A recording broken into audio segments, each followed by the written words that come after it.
it's not the first time that I've given so much away to be left with someone who just won't stay. And I am feeling so warm, waiting to find someone who can make me feel warm. And you, I think you knew I put my heart into us and you cracked it in two. And I saw you losing interest. I couldn't bear to think of the thought that you'd up and leave me to be so distraught. And I heard you say your goodbye, but denial is my greatest skill, bending the truth to fit wishes of will. And I am feeling so warm, waiting to find someone who can make me feel warm. And you, I think you knew I put my heart into us and you cracked it in two. But I'm so sorry to play games of blame. It can be easier to say it's your fault than facing the lack of gestalt. And I'm aware that it's my own baggage. But please let me plead, I'll shut up, but I just need you to let me have this. And I'm feeling so worn, waiting to find someone who can make me feel warm. And you, I think you knew I put my heart into us and I was the one to crack it into.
You guys are on right now. How's it going, everyone? Welcome to From the Ink Up, this week's edition. My name is Broken Piggy. I'm joined by the wonderful Squidoku here, and let's just get right into the tournament here. I'm looking forward to this. Squidoku, how you doing today? I am doing great. How are you, Pinky? I'm doing just fine. I love to see some nice From the Ink Up action. It's been a while since I've tuned into one of these tournaments, but it's always fun to be on the mic, as always. I know a lot of people are looking forward to the Whip Race special, but that's gonna come on a little bit later, so just bear with us. You'll be stuck with us for a little bit, but we'll get Nate and Soph on mic in no time. Yeah, we will indeed. But first, we will start off the action with this set between Six Pack Yolks and Moonstars. Yeah, we have two interesting teams. Six Pack Yokes, of course, one of the champions of the low level scene. A very just well loved and well respected team. Just great vibes all around. Versus Moonstars. Yeah, this is gonna be a fun set to start us off. Yeah, the Yolks are a team that show up at lands, and this may not be a land, but they surely will be bringing that energy here. And we will have our first round on Clam Blitz on Crableg Capital. Yeah, this is certainly an interesting map to sort of start off the tournament because I feel like a lot of these teams are going to be like excited to just kind of go get into the game.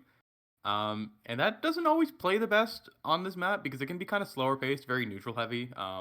Just waiting for someone to get advantage. So it could punish teams that are kind of like a little bit overextending, just out of the hype of the tournament, I guess. Yeah. This one is a relatively large map, and it's relatively wide open, especially as you are pushing towards the enemy side of the map. It's a relatively open space, and then a couple of choke points spread across to get to the basket area, which means it is pretty easy to defend with a long range weapon like, say, a Hydra Splatling or a Snipe Rider. Yeah, I mean, long range weapons are just super strong on this map. Just standing on the top mid, or just standing pretty much anywhere on the map, they have such good sight lines and put on so much pressure. And it really can be anything. It can be Hydra Splatling, it can be Snipe Rider, it can be Leader, Charger, even Mhm. maybe not some of the bows because of the graded areas, but still, it long range is very annoying to deal with on this map. Yeah, it is indeed. And if a team is going to want to push in and get that scoring started without getting punished for it, they are probably going to have to one of the take out a long range weapon from such a position, maybe using a longer range weapon of their own or using specials like a well timed Trizuka or Ink Strikes can get a player to back up out of there, but we will have to see how these two teams approach this map mode. Yeah, I mean, this is kind of one of those maps where Zuka kind of reigns supreme. I guess a little bit less so than normal because there's a lot of graded area that makes it kind of hard to go for the two shot. But there are some pretty annoying Zuka spots, to be sure.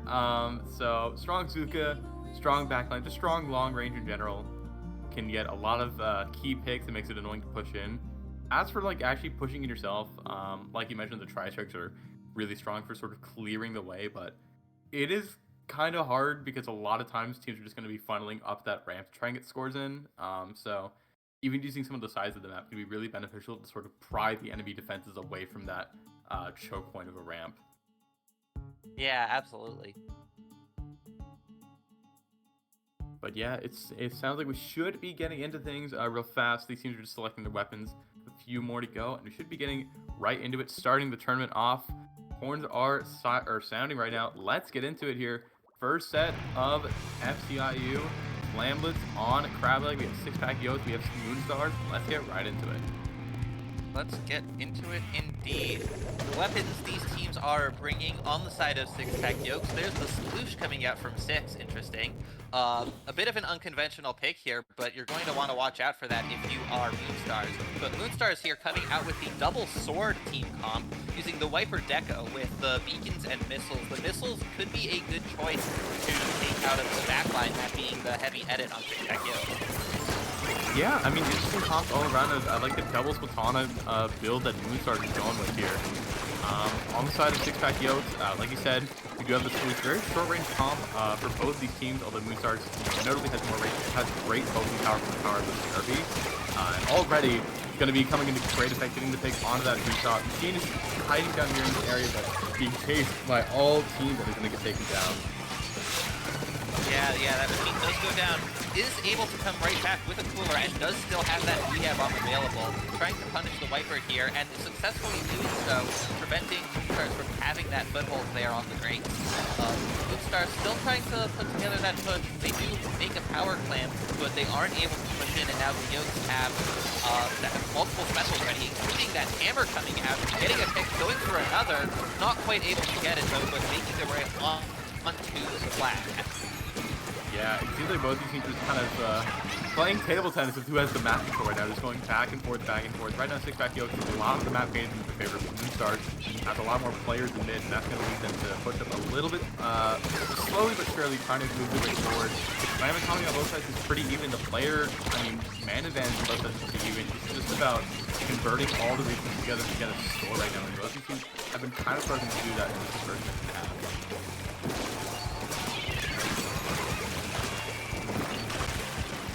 Right now, just before trying to take control of mid, we see Moonstar their team color around mid. But the hit damage from the machine on the side of Six Pack Yokes has been really annoying for Moonstar to deal with so far.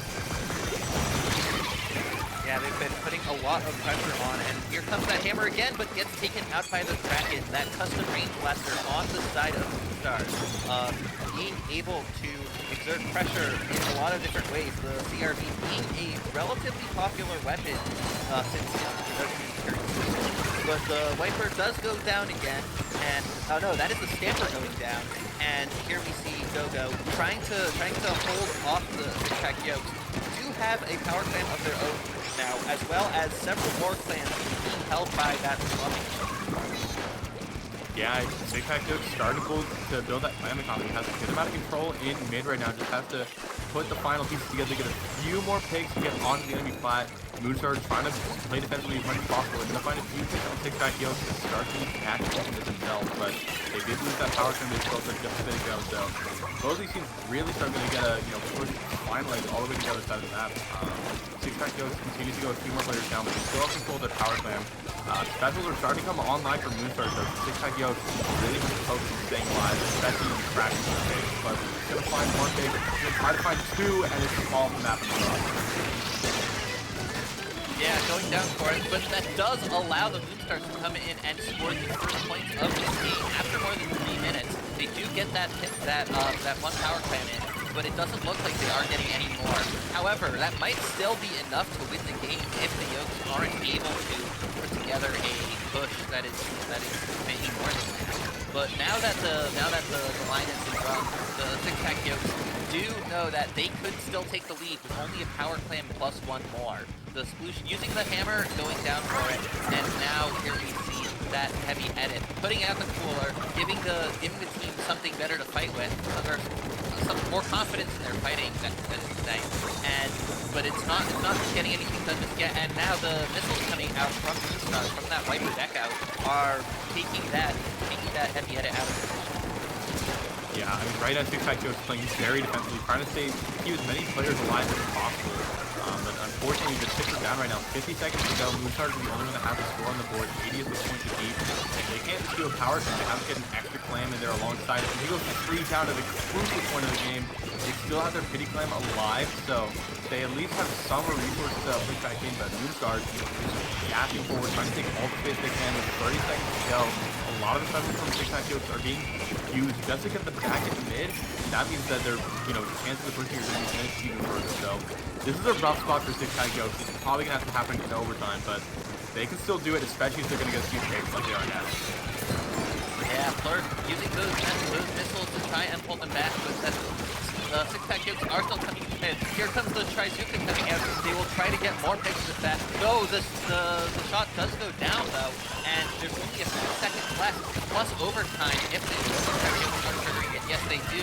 They do have a pity claim to get overtime. 2 going down on both sides. This is going to be a last-ditch effort for the Six Pack Yokes if they want to score here. Yeah, but the power clam disappears a little bit too soon for them to get back to it, and even then at that point, they got, effectively delayed wipes. They had lost, a lot of their main control. Just a really unfortunate circumstance, but that's just good ups to Moonstars for playing really well defensively around that ramp. Understanding that Six Pack Jokes kind of had to rush a push forward, and they didn't have the time to sort of spread out their avenues of attack, and didn't really have the range values to do that either. So props to Moonstars playing exactly how they needed to and got game one under their book.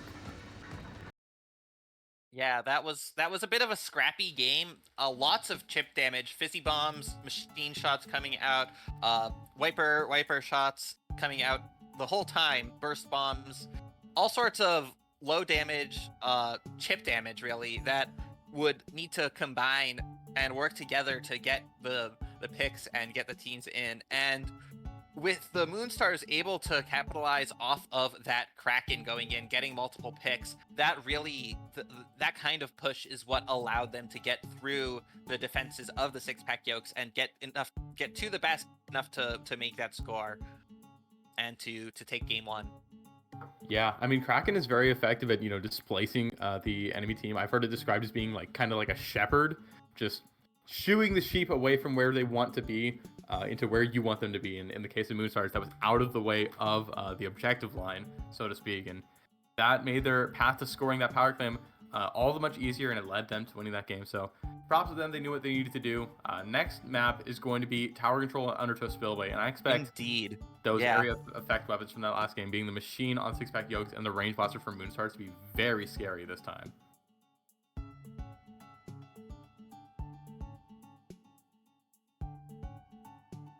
I mean, we already saw just how... Yeah, absolutely. Those are the kinds of weapons that you...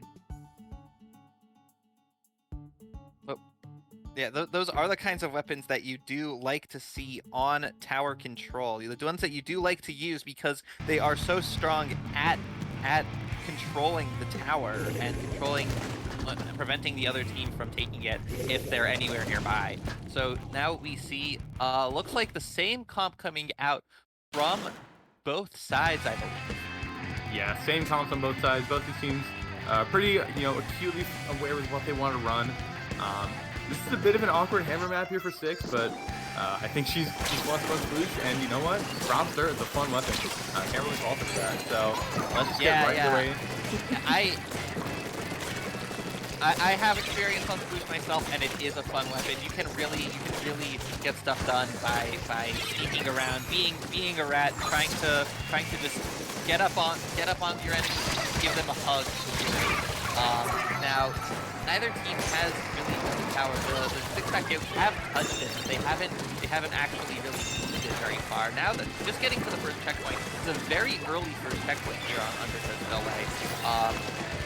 They do finally get it. Hype here, riding the tower with that tactical cooler active. Here comes the Zipcaster out from the Stamper on the side of Moonstar, getting that pick, stopping the tower there, and now two go down on the side of Six Pack Yokes. Yeah, Tower Control on this map is kind of interesting because of all the common tower maps we see, it's kind of the one that has the least extreme bottlenecks by the checkpoints. But the real mark on the map is that area between that second and third checkpoint. I believe it's around 40 to 30 points. Really hard to get a good score going, especially in that area. So defense is crucial over there. Checkpoint is going to let the checkpoint fall here. But now is where it's crucial for this tower with two players in the tower swarmed. One trying to jump on. Moonstar still has that player advantage at their ready. At that disposal, and the tower is starting to move further away from the defensive position. Here comes Six, trying to find the pace of this losing match by the tower. Has hammer at the ready, but points are still being scored by Moonstar. Yeah, that's not good for the Six Pack Jokes. Moonstar is able to get that tower still going, even as they get delayed wipe. The Six Pack Jokes do get the delayed wipe on Moonstars, and they're able to stop the tower at just 6 points remaining. They're not going to want to suffer another strong push like that, because without the checkpoints right now, Moonstars would be able to KO a lot faster than before. Here comes Six, getting a pick with the hammer, and two are down now on the side of Moonstars. Six Pack Jokes, they don't control the tower though. It's not giving them the special boost, the increased special charge, the passive special charge. Six getting another pick there, this time on the floor of the Viper. But the Six Pack Yokes still are only now taking the tower after getting that numbers advantage, but the numbers advantage seems to be going away now that Gogo is pushing the tower here with that range blaster. Yeah, I feel like Six-Pack Yoke is just playing a little bit too slow off their numbers advantage to really convert as extreme of an objective swing as I'm sure they want right now. So this is a rough spot for them. I mean, Six-Pack Yoke, they really need this one push going if they want to win this game.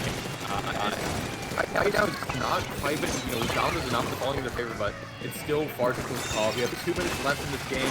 Six-Pack Yoke is definitely capable of making a strong comeback. Gonna have to start with this machine gun. A few nice takes here in the middle of the area, but like you said, Jordan, that final part of touching the tower is so powerful. So I feel like if Six-Pack Yoke wants to win this, they have to be touching the tower pretty much all times. That's a special off, but they need to push. Yeah, absolutely. We saw some great picks there from Valve on the team side. Now putting out that tactical lure, but going down for it. Valve is juiced up and trying to get a pick, but gets taken out by Fleur. Now Astra using that Zipcaster, trying to prevent Six-Pack Yoke from stopping Moonstar's current push. Moonstar do have the tower. It is already moving. It is getting closer to the goal now, and they don't have checkpoints to burn. So the Six-Pack Yokes are going to have to stop them right away. The tower is already at 6 remaining. Valve's here using that Booyah Bomb to stop it, and the Six-Pack Yokes take the tower. There's only about a minute left in the game, so they're going to have to make something happen here. Valve looking for a pick onto the side, gets that pick on Pat, gets that flat, but now the Kraken is coming out from Gogo, doesn't pick it, but stalls the Six-Pack Yokes from taking the tower for a little longer, and now the Moonstars have the tower again, and they are in a very strong position. Yeah, I mean, Moonstars has been, converting on their pushes beautifully right now. Six-Pack Yoke is going to go 2 down at this point in time. Flare onto the ledge is going to be trying to find a pick with that on a Viper Gecko. And right now, I mean, Moonstars starting to set up space here with his Tower Control. Tower Control seems to be at home on the side of Six-Pack Yoke. That does not bode well for them. 15 seconds left of this game. One final chance for Six-Pack Yoke to get something going, to get a 2-fight going in their favor, but the missiles and 3 down from Moonstars looks like it's going to put a pin on this game, and the full wipeout to seal it off. Moonstars up 2-0. That they are. And with this being a best of 3, that means that Moonstars take the first round here over the Six-Pack Yokes. Yeah, I mean, that second game was definitely, I'm going to say it a bit more dominant than the first game. That first game was, very, very close. But that second game, I feel like Moonstars definitely had a lot more momentum going in their favor. And they did a much better job at, shutting down the momentum that the Yokes was building up. Yeah.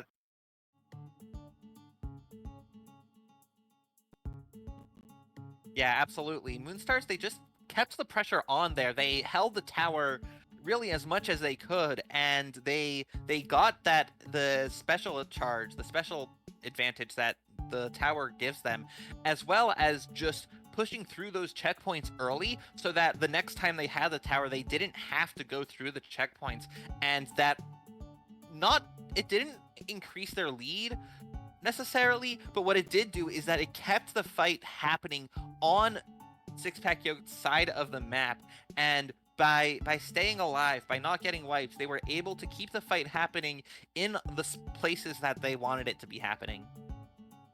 Yeah, I mean, Moonstars was just dictating the pace of the game so incredibly well the entire time, deciding pretty much when and where fights were happening at near all points of the game. So just really phenomenally played from Moonstars. Congrats to them getting their tournament off to a good start. As for Six-Pack Yokes, they definitely played well.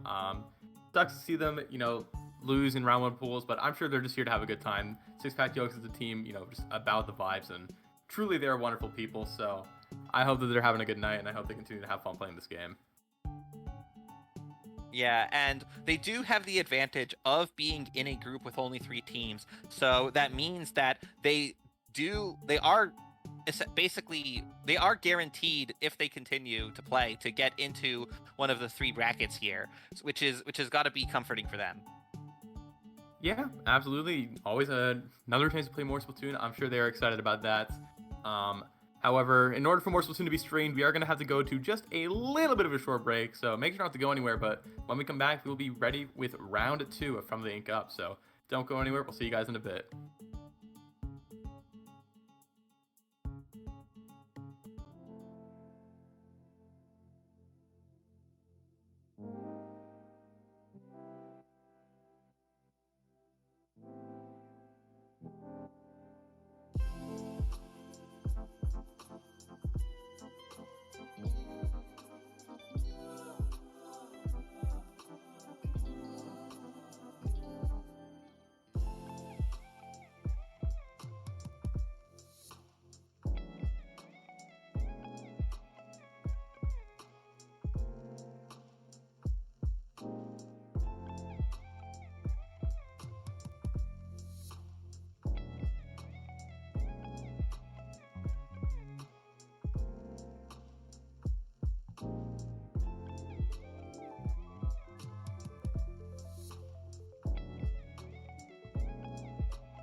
Set up your mic. Hello. How's it going, everyone? Welcome back to From the Ink Up number 57, if I'm not mistaken. I'm Broken Pinky, joined once again by Squidoku, and here we are in round 2 of groups. Squidoku, why don't you tell us the teams we have? Yeah, right here we have Squid Sushi facing off against Squidfany. Yeah, we have 2 really fun teams here, Squid Sushi and Squidfany, 2 of the higher seeds in the tournament, I believe. So this is bound to be an interesting match. Actually, no, I got that wrong. My bad. I was confusing with art supplies. But regardless, Squid Sushi, a very strong team, has been quite the presence from the Ink Up in a lot of the recent tournaments. And it's always fun to see them making a strong run through the gold bracket. Other side, we have Squidfany. So I'm excited to see this set. I'm a Squid Sushi fan for sure. So let's see how this goes. Yeah, we have Squid Sushi, who are in Division 7 in the current Ludi season, and Squidfany are in Division 8. Of course, the divisions don't really matter that much after they're decided, but they do give at least a little sense of where the teams could be expected to perform based on one particular estimate of their skill levels. But that's not going to really matter as much. What only matters is the result here, and now we are going to drop into Game 1 here on the Clam Blitz on Barnacle and Dime. Yeah, just jumping right on in. Ooh, double bucket for Squid Sushi. We have Jade on the Dread Ringer, Cannon on the V-Try. So pretty short-range backwards comp from the side of Squid Sushi. Squidfany running the Galuga Dualies and double shot with the Zap. So pretty standard comp, but throwing in the Galugas is a bit of a curveball. Yeah, the double shot is something that we're seeing less of these days, especially without a longer range option, even longer than usually something more like a pencil or a long range charger, for instance. We do see the edit on the side of the Sushi, and with team really putting in a super strong showing at the start, that is to say, neither team can get taking a huge advantage. They are getting a power clamp put together on the side of Squidfany. Yeah, this is going to be an interesting matchup because, you know, Squid Sushi has more of the average range, but Squidfany has that Galuga Dualie, which Squid Sushi's kind of struggled to deal with, so it's going to be about dealing with Ceviche on that Galuga. They're able to do just that, getting that take on them, but right now Squidfany, they're going really far, have the Galuga after ready, have the Cooler ready to be popped pretty much any time. They were able to find a take on the Dread Ringer as well, so Squid Sushi kind of set up a strong defense. Now it's going to be bolstering that here on the heavy edge flat lane. Close to their own cooler here, and on popping the shit as well. And it looks like Squid Sushi is able to execute very well. Yeah, it looks for a moment that Squidfany has Squid Sushi backed up into their own court, but now the fight is back into mid here, with both teams going at it. Both teams for a little bit of time. The tactical are coming out, and Squid Sushi trying to get the push started, getting 2 down on the side of Squidfany, and that might allow them to put together a push of their own, but they go 2 down themselves, and it might delay them just a little bit. Marvel here starting on the Dualies, very strong, very aggressive Dualie player here. Just the main offense on the side of Squid Sushi, so let's see what they can convert off this. They do have a power jam being held by Nell right now. There are tools for crafting. So if the ball's going to go down here on the enemy flat, Squid Sushi pulls it back up just a little bit. Their entry tools aren't the strongest right now, especially as their sliders going to get taken down as well. That tries to take quite a while to build up to the game as well. So Squid Sushi might struggle to retake the specials, but they're certainly getting the picks. They get 2 down on the side of Squidfany, so they have to retake the mid control, start again from scratch.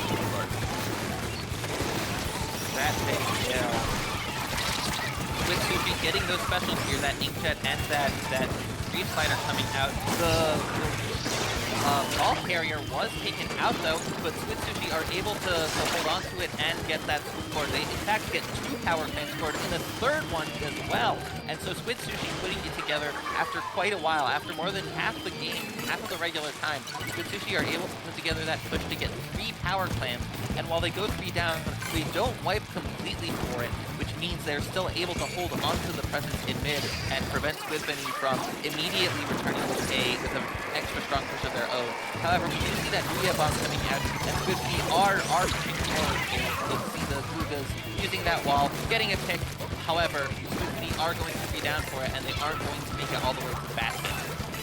Yeah, I mean, Squidfney put the pieces together, but they went 2 down at an untimely point in their moment there, and the Gluga overextended a bit.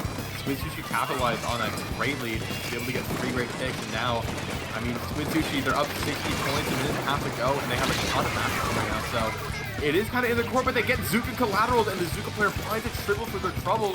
As soon as it's looking in their favor, that untimely gambling endeavor is going to go in favor of Squidfney, and they are quick to capitalize already on the enemy flat, have the cooler up, have 2 power comes ready. How is Squid Sushi going to fare on defense this time? Yeah, the Squidfney are able to score. They don't get the second power climb in just yet, and that player does get taken out while trying to pick it up. That is their shot going down.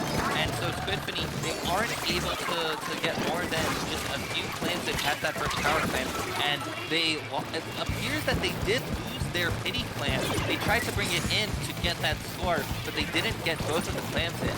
Now, Savite going to put pressure on, but there comes the Reef-Fighter out from the Dread Rapier on the side of Sushi, gets punished for it, but still delaying Squidfney that much longer as the time is down.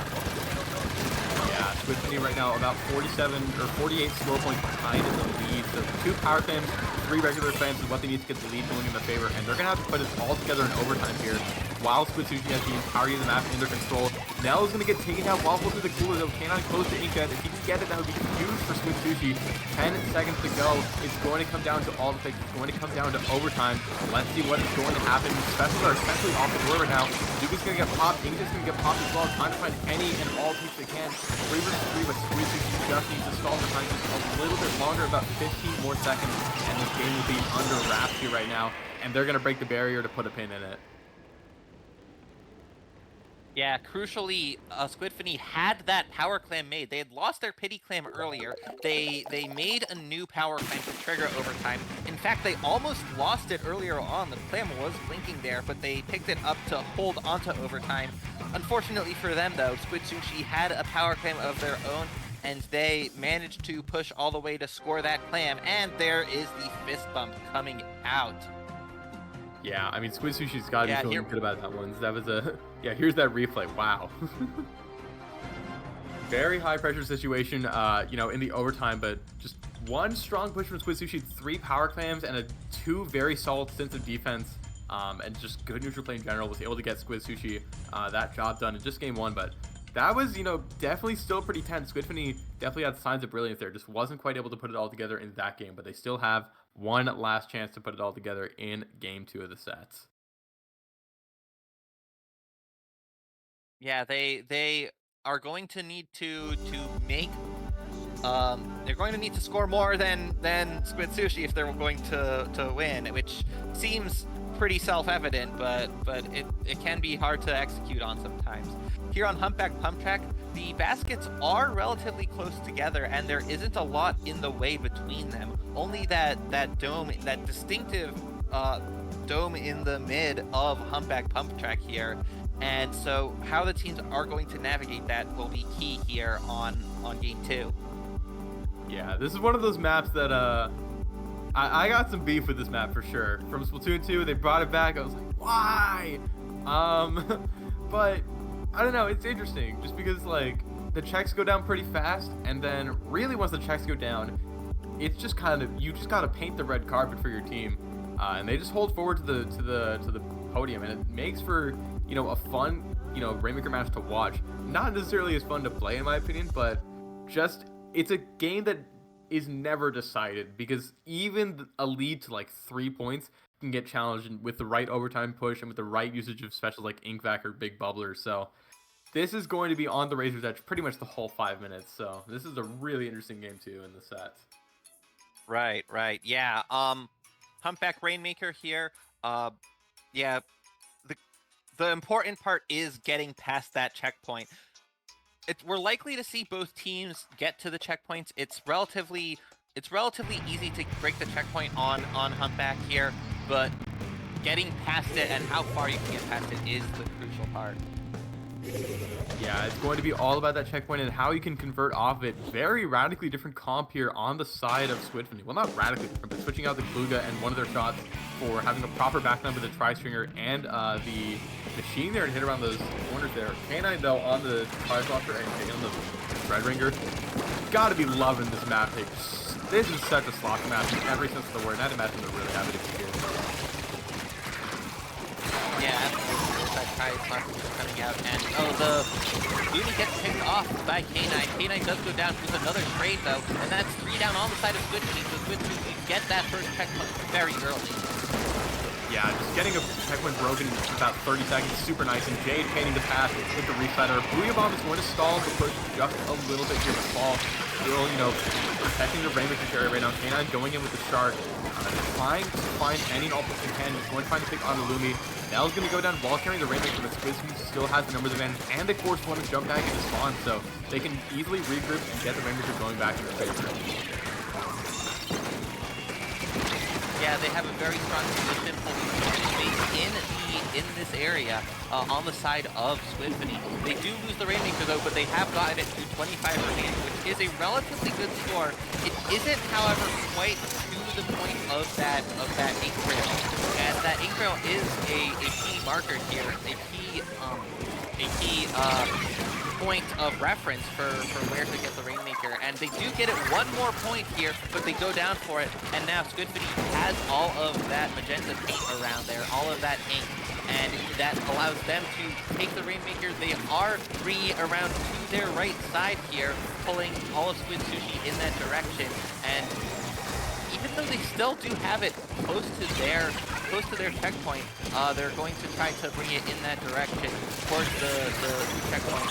They bring it out, they drop it down there, which is good for them, but they do lose it there, and so Squid Sushi are probably going to be able to take it from here. And as they do, as Jade picks up the Rainmaker, brings it back to mid, and starts bringing it towards the right side. That killer rail isn't going to actually get any damage really, and so Jade is holding onto the Rainmaker here, trying to put the pressure on. There comes the Inkjet. Inkjet gets a pick, gets 2 picks, and now Squid Sushi have a chance at another push. They are already doing it. They almost knock it out. 1 point to go. Squidgy clutch up on the defense and then making time, but Follow on the flank. He's going to try and just put on pressure with the crab thing, almost trying to take off the Rainmaker, but it's still existing up here. And now Jade is up here to join them. Follow's just going to collapse on the Rainmaker, get the pick on them as they try to run away. And right now, I mean, this game is an all Squid Sushi right now. They've gotten down to 1. Squidgy hasn't scored a point, and yet this game is still scary because Squidgy just needs a few things to go right, and they get a knock on their own right. So Squidgy, they gotta be feeling good about themselves, but they cannot relax just yet. They have to keep putting on the pressure. Nell wants to do exactly that by grabbing the Rainmaker, keeping that objective in the area of Squidgy, getting in their mind that Squidgy is going to have objectives of this game board no matter where Squidgy is going to drop. Yeah, one down on the side of Squid Sushi, but no, didn't get a pick with that Rainmaker. However, there's another down on Squid Sushi, and there comes the Trizuka taking out the Rainmaker, giving Squid Sushi a bit more time here. They have about a minute and a half left to take this. Squid Sushi is going to go 3 down, going to give the Rainmaker to Squidgy as they're trying to make their way through the middle of the map right now. Booyahs are coming out to pop the Booyah Bomb, trying to clear that first checkpoint area, and Squidgy starting to make their big move here. And for Squid Sushi, it is just it's a scary situation. Squidgy's going to be forced to drop at the Rainmaker a little bit, delaying their push a little bit more. Squidgy has the clock on their side for now, but it is just such a scary situation. It is going to be on the razor's edge, especially Squidgy finds the checkpoint. Yeah, but Squidgy are able to get that first checkpoint. It took them a long time to get there, to start building momentum. 2 go down, though, on the side of Squidgy. That's not going to be good for that. That's not going to be good for them. They get the tactical cooler up, but the pressure is already on, and the Squid Sushi is starting to collapse on them, but not quite. Not fully committing. Here comes the Street Fighter, though, getting a pick. No, not getting a pick. No, not getting a pick. Squidgy does still have that Rainmaker up and the rest of the team up, but not able to make any movement with the Rainmaker. It's just stuck in that area until going down there. Yeah, 15 seconds left of regular time. It's going to have to happen in overtime here for Squidzy. They're going to need at least a full life, if not even more picks alongside that if they want to take this game. K9 mid, just raining down the Toxic mid, trying to slow the push. And they're going to lose the Rainmaker with 3 seconds to go. I think that was from a flank of Jade. And that's going to put an end to that set 2-0. Squidzy takes it in a very strong effort. That they did. Squid Sushi, they had a very strong showing in this game. They, in fact, prevented Squidfany from scoring any points, from taking the Rainmaker past the middle of the map until there was about a minute and a half left. And at that point, Squidfany were running out of time. They needed to make something happen quickly, but Squid Sushi, they could afford to defend how they wanted, where they wanted, and that was enough for them to prevent Squidfany from making the progress they needed to make. Yeah, I mean, I just want to give a special mention to K9 on the vanilla Tri-Slaughter using the Toxic Mist. Definitely, you know, an underappreciated sub-weapon, to put it lightly, but K9 was able to find good value with it and was really effective in, you know, stalling Squidfany's push in such a narrow choke point area that they kind of have to go through on this map. So very strong defensive play from Squid Sushi in both of the games in this set, and they're going to convert that into a nice 2-0 victory and put themselves in a great spot to potentially make the gold brackets. That they will.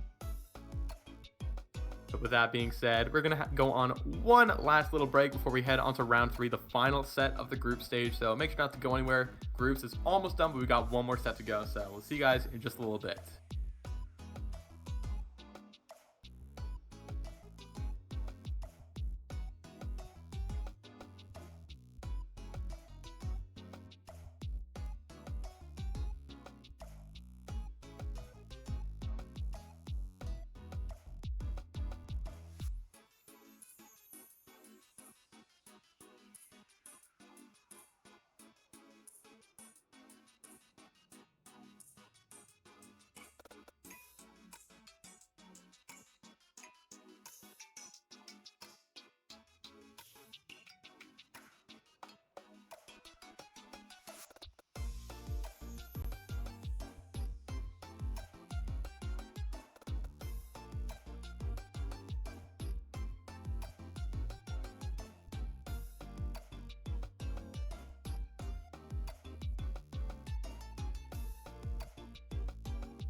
Hello, everybody, and welcome back to From the Ink Up, week 57 here. And we are here to bring you round 3 of the group stage. We will be showing a set between Bubbled Up and Pyramid Scheme.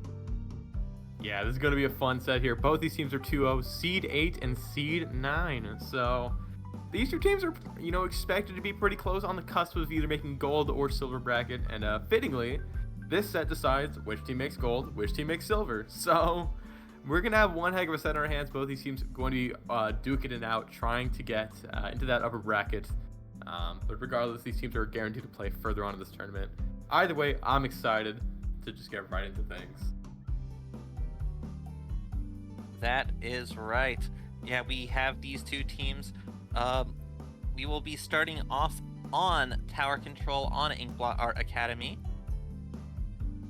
A true classic map mode of the game. Second checkpoint is kind of a make or break, just because you can either get stuck there forever, or you just take control of the bats, get that second checkpoint gone in the first go, and you win the game insta. So second checkpoint is definitely going to be the one to watch here. These are two really fun teams here. Pyramid Scheme, I love the name. The Goats. I think we have some other people in the call with relations to Bubbled Up, so I'm just looking forward to the set. It's going to be a really cool one to watch for sure.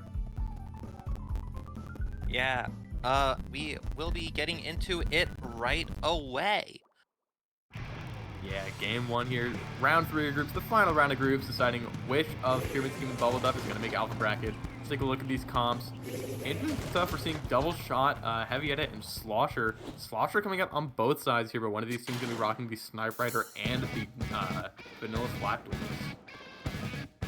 Yeah, that is the side of Bubbled Up coming out with the Snipe Rider. This is not necessarily one that you see the pencil on. You might see a longer range charger, but Bubbled Up are going to bring it. Pyramid Scheme not bringing a charger at all. Here we see Funny Man trying to make something happen here on the left stack, trying to keep that pressure on. But one goes down on the side of Pyramid Scheme, 2 go down on Bubbled Up. No specials coming out from them, but we do see the attack controller coming out, riding the tower, getting back on, getting that pick on Bubbled Up, and getting to checkpoint 1. Yeah, interesting to see Slosher being the area of effect weapon of choice for both of these teams.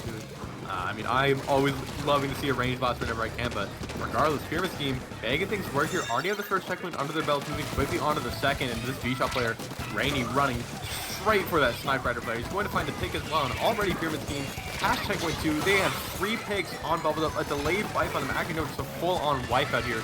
And Pyramid Scheme going for game immediately here, already at checkpoint 3. Bubbled Up already, fully on the respawn here, and Pyramid Scheme popping tri-strikes. They have all 3 checkpoints down. It just has, it's a clear shot right now for this knockup. They just have to get bodies on the tower and keep them there for just long enough. But Bubbled Up is going to be rallying up on the defense here with the few players they have left. Rainy trying to get on the tower as it moves away from its objective here, but regardless, Pyramid Scheme going to have that crab power on the tower, and that's going to be all through out there for game 1.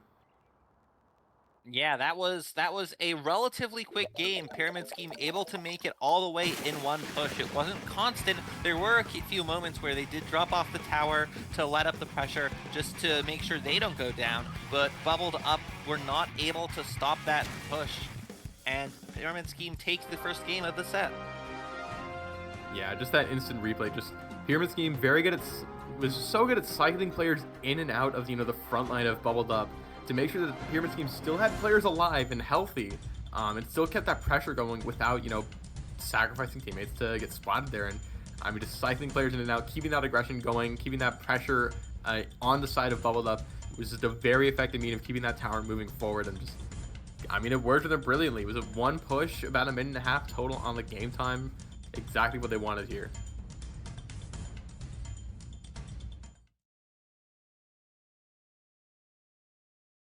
Yeah, after a pretty short game 1, I'm sure Bubbled Up, once they get the momentum going back in their favor, especially since, Yeah, Bubbled Up, they weren't really... Especially since, one more game loss, they will be in the beta bracket, so they're gonna have to, rally behind this next map with their last chance here to get into the gold bracket. It's going to be Clamblitz on Museum Dolphoncino. Yeah, Bubbled Up, they weren't really able to stop that push. They weren't able to put together the specials, the coordination that they needed to prevent Pyramid Scheme from continuing to move forward there. And they're going to need something like that. The thing about Clamblitz, though, is that once the opposing team makes it to your basket, they're going to want to just be in mostly one place to keep scoring, and that will make it a little bit easier to focus your fire and get them out. However, there are a few different ways to get there. There are a few different sneaky spots, like on top of the spinner, to score from. So if Pyramid Scheme are able to put together another strong early push, Bubbled Up will need a plan for how to deal with that. Yeah, I mean, Bubbled Up really just needs to find a way to deal with the aggression that Pyramid Scheme has been going for. I mean, Bubbled Up ran definitely a slower comp there, being anchored by a Sniper Rider compared to Pyramid Scheme running a backless comp with double shot, and that didn't really work out in their favor here. Obviously, this is going to be a map that, more sort of favors the defensive play, but Bubbled Up still needs to find a way to stop the aggression. Ooh, Oomph is going to be switching over to the ballpoint Nuvo, I believe, and we're going to be seeing a gold Nautilus come out on the side of Bubbled Up. Yeah, that is Ploop on the gold Nautilus. Still a slosher on each side, and the ballpoint Nuvo, an interesting choice from Ploop, using that ink back, but Rainy going down, getting taken out perhaps by a stray bomb, and Ploop pushing towards the spinner. That tactical are coming out for Bubbled Up. Now, are Bubbled Up going to be able to take the space in mid? Are they going to get the pink down? There's the splashdown coming out, but it does result in Ploop getting flattened. Yeah, crucially in the comp as well, Pyramid Scheme is not going to be rocking the Hatch Cooler special. Rather, it's going to be a Coolest comp versus Bubbled Up, anchored by that pencil, but still has Hatch Cooler at the ready. But it doesn't look like it's going to matter quite yet, because Pyramid Scheme, even without the mobility of Hatch Cooler, still moving very quickly, putting pressure on the enemy flat. Zuka is going to scare them off just a little bit, but first minute is passed, and Pyramid Scheme already has a lot of the map painted in their color, and they have a lot of clams in their disposal. The 16 and the economy is definitely booming in their side. Yeah, they have that ink back ready, they have the tri-strikes ready, and the specials are coming out. The ink back giving the space that they need, and that is enough to get the power clamp.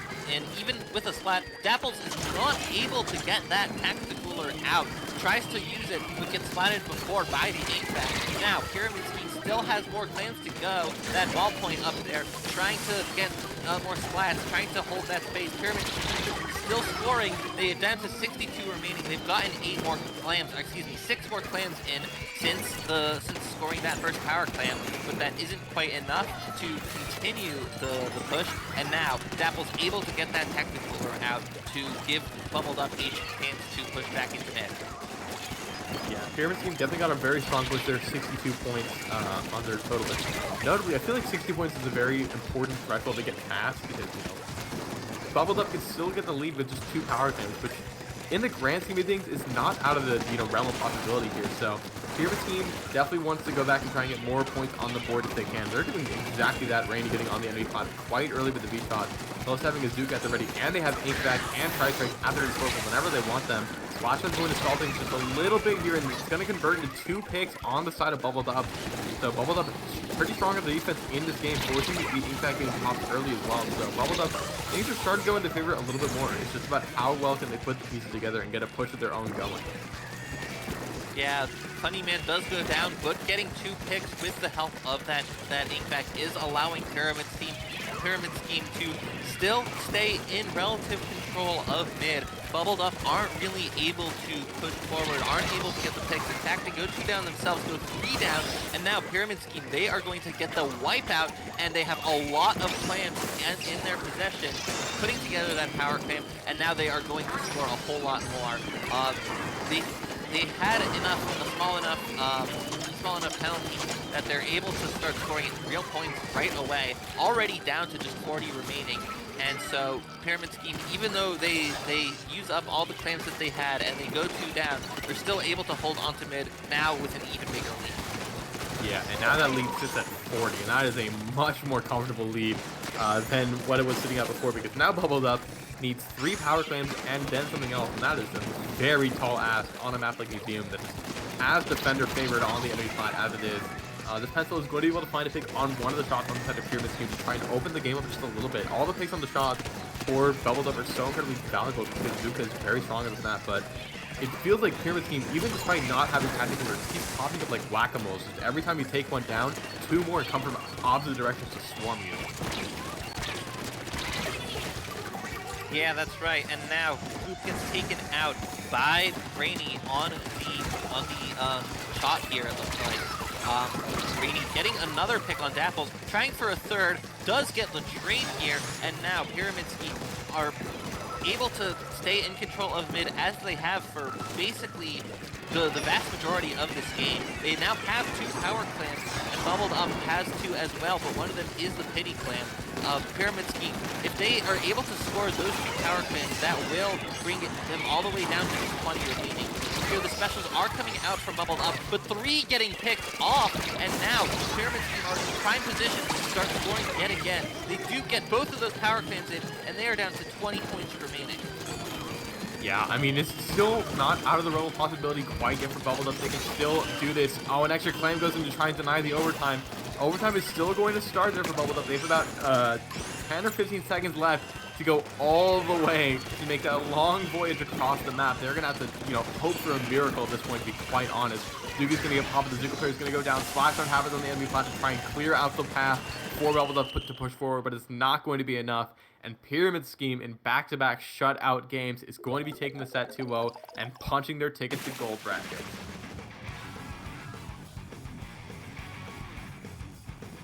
Great showing here from Pyramid Scheme. A very strong performance over Bubbled Up. After Bubbled Up had gone 2-0 in the rest of the group, so Bubbled Up will be able to take their fight to silver bracket. However, it will be Pyramid Scheme on the way into gold bracket, looking for the overall tournament win. Yeah, I mean, props to Pyramid Scheme. They played this set incredibly well. Bubbled Up, definitely, I mean, this was just not their set, I feel like. They definitely, had a strong run. They hadn't lost a game up until this point, and to be honest, neither had Pyramid Scheme. All the sets that they've played have been 2-0, and it seems like all the sets in this group have been 2-0 as well. But Pyramid Scheme just proved to be the better team in this instance here. Just very strong maps, Bubbled Up wasn't able to get a score going on either of them, and that just speaks to the amount of pressure that Pyramid Scheme has been able to put on through the entire course of the set, as short as it was. Yeah, and maybe we'll see more from them in the gold bracket. Yeah, we will definitely be seeing Pyramid Scheme in the gold bracket. I wish the best of luck for Bubbled Up in the silver bracket. Go tear it up. Let some of that out. But with that being said, that is going to be all for the group stages. We're going to be coming back after a short break for the beginning of the gold bracket. So don't go anywhere. The real tournament is about to start just shortly. We'll be back with gold bracket in just a second.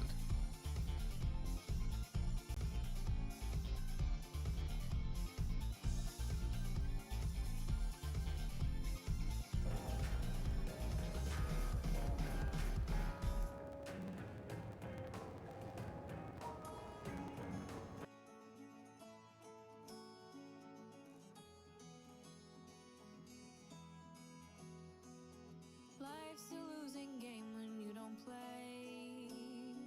Don't hold your cards too close is what they say. And love is just another leap of faith, but I jump right in. I took the train, I took the car, I didn't know just where I'd fall or where it'd take me. Another step, another stare, I'll never know if I'll get there, but just maybe. Oh, you want something more than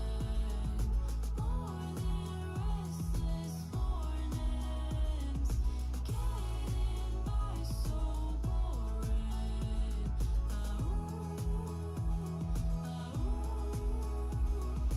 Take another look before it goes.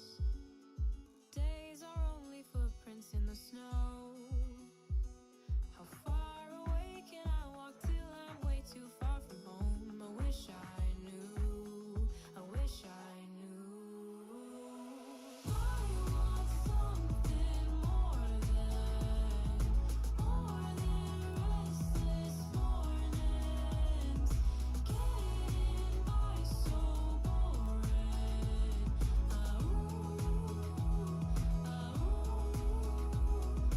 Take your time, enjoy it.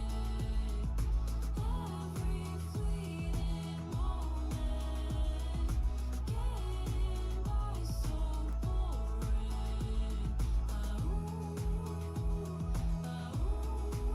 I took the train, I took the car, I didn't know just where I'd fall or where it'd take me. Another step, another stare, I'll never know if I'll get there, but just maybe. Oh, you want something more than restless mornings, getting by so boring.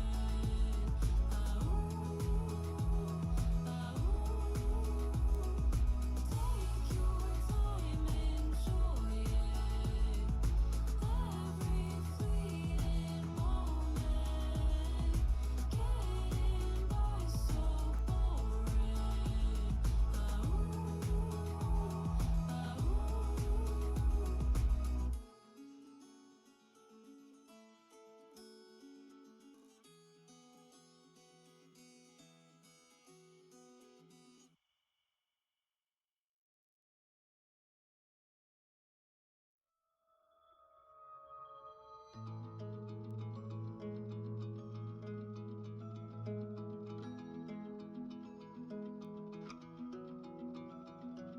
Life's a losing game when you don't play. Don't hold your cards too close is what they say. And love is just another leap of faith, but I jump right in. I took the train, I took the car, I didn't know just where I'd fall or where it'd take me. Another step, another stare, I'll never know if I'll get there, but just maybe. Oh,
'cause maybe I want something more than restless mornings, getting by so boring.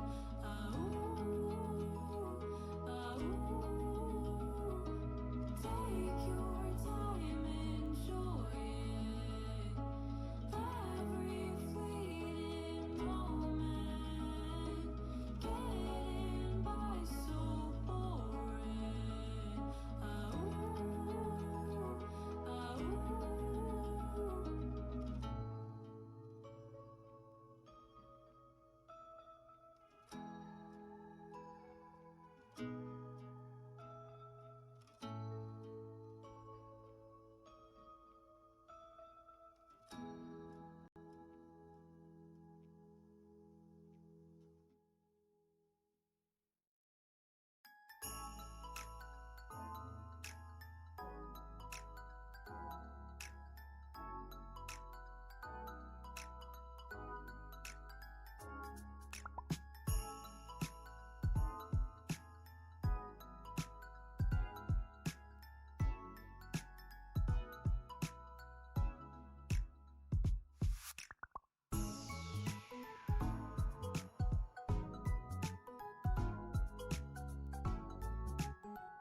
Good evening, splatters, and welcome back to From the Ink Up 57. We are picking up right where Jordan and Pinky left off, bringing you some gold bracket action.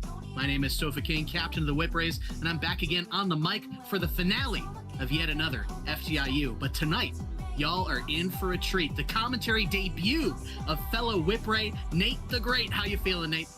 Hey, Sofa, how's it going? It's really good to be here. I'm super excited for tonight. Really excited to see these two teams, especially Ink Drinkers and 75% Freedom, 25% Maple. Really, some of these teams we are familiar with, at least one of them. Ink Drinkers has been here quite a bit. I'm really excited to see what they have to go for us here. Me too, and I mean, you gotta love the name on the other side of this, 75% Freedom, 25% Maple. Our theory crafting is that 3 members are American, 1 member is Canadian, so hopefully they can confirm that for us. But taking a look at what they have listed for comps, at least, I'm seeing a lot of Stamper, Wiper, lots of stally things on the side of Freedom over here. But Ink Drinkers, I mean, we know them so well. Bulk Help on that Splatling. Who do you think has the edge going into this one? Well, we know Freezy on that Stamper can really cook with it. When they let Freezy just do their thing, there are some plays that we're going to see on here for sure. Very, very interested to see this. Like you said, there's a lot of different options on 75%. And like you said, some of them looking kind of stally, kind of aggressive. I'm really interested to find out what kind of tactics they're going to be going for as we go into this. Yeah, it looks like we have a confirmation that LaFish is the Canadian.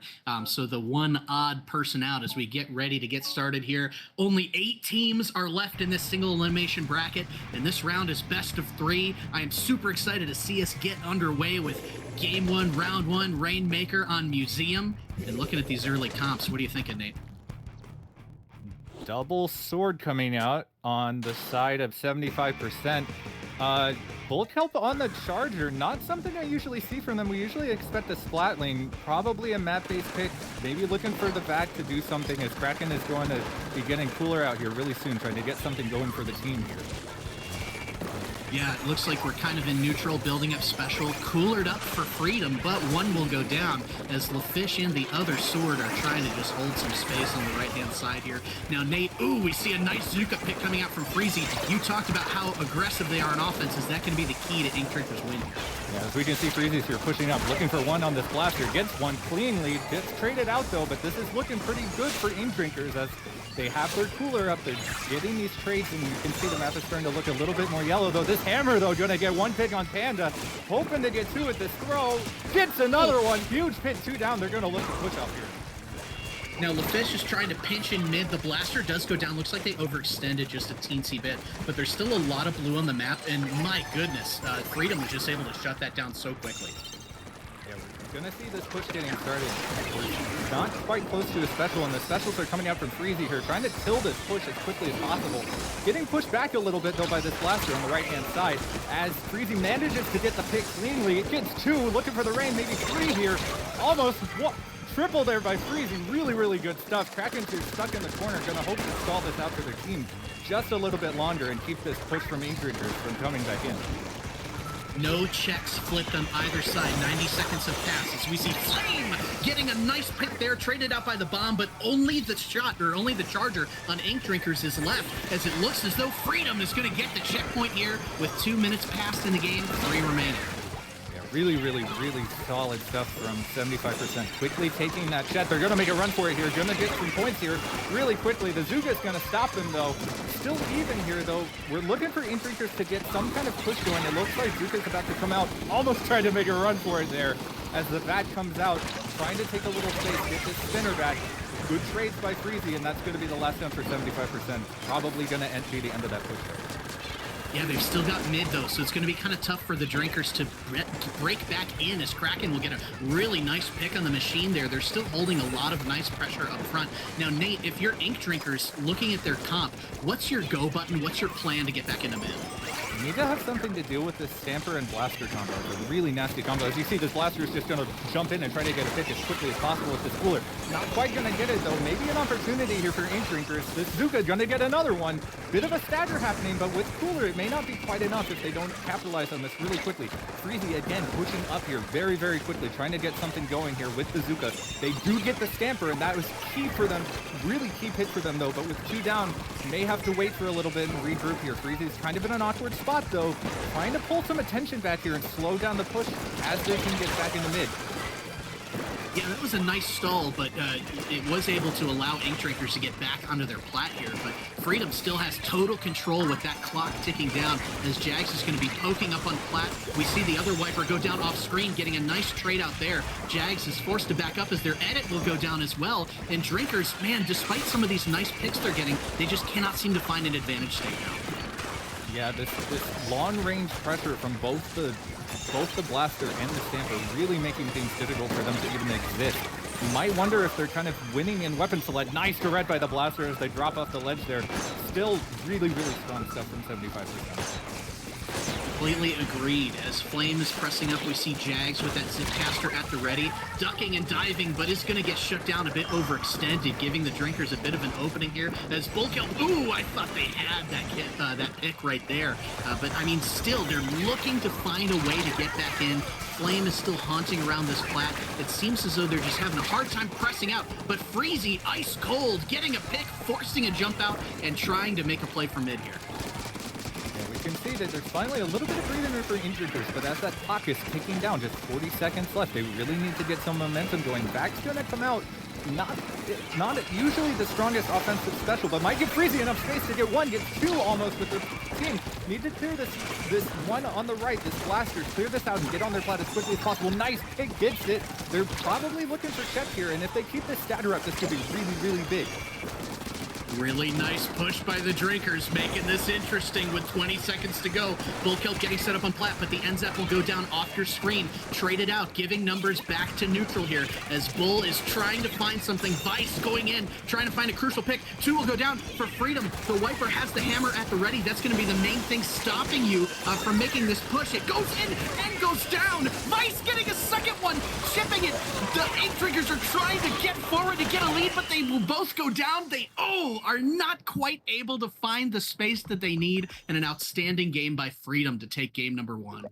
My goodness, Sofa, what a clutch splat by that Wiper at the end there to stop the Rainmaker from getting the lead.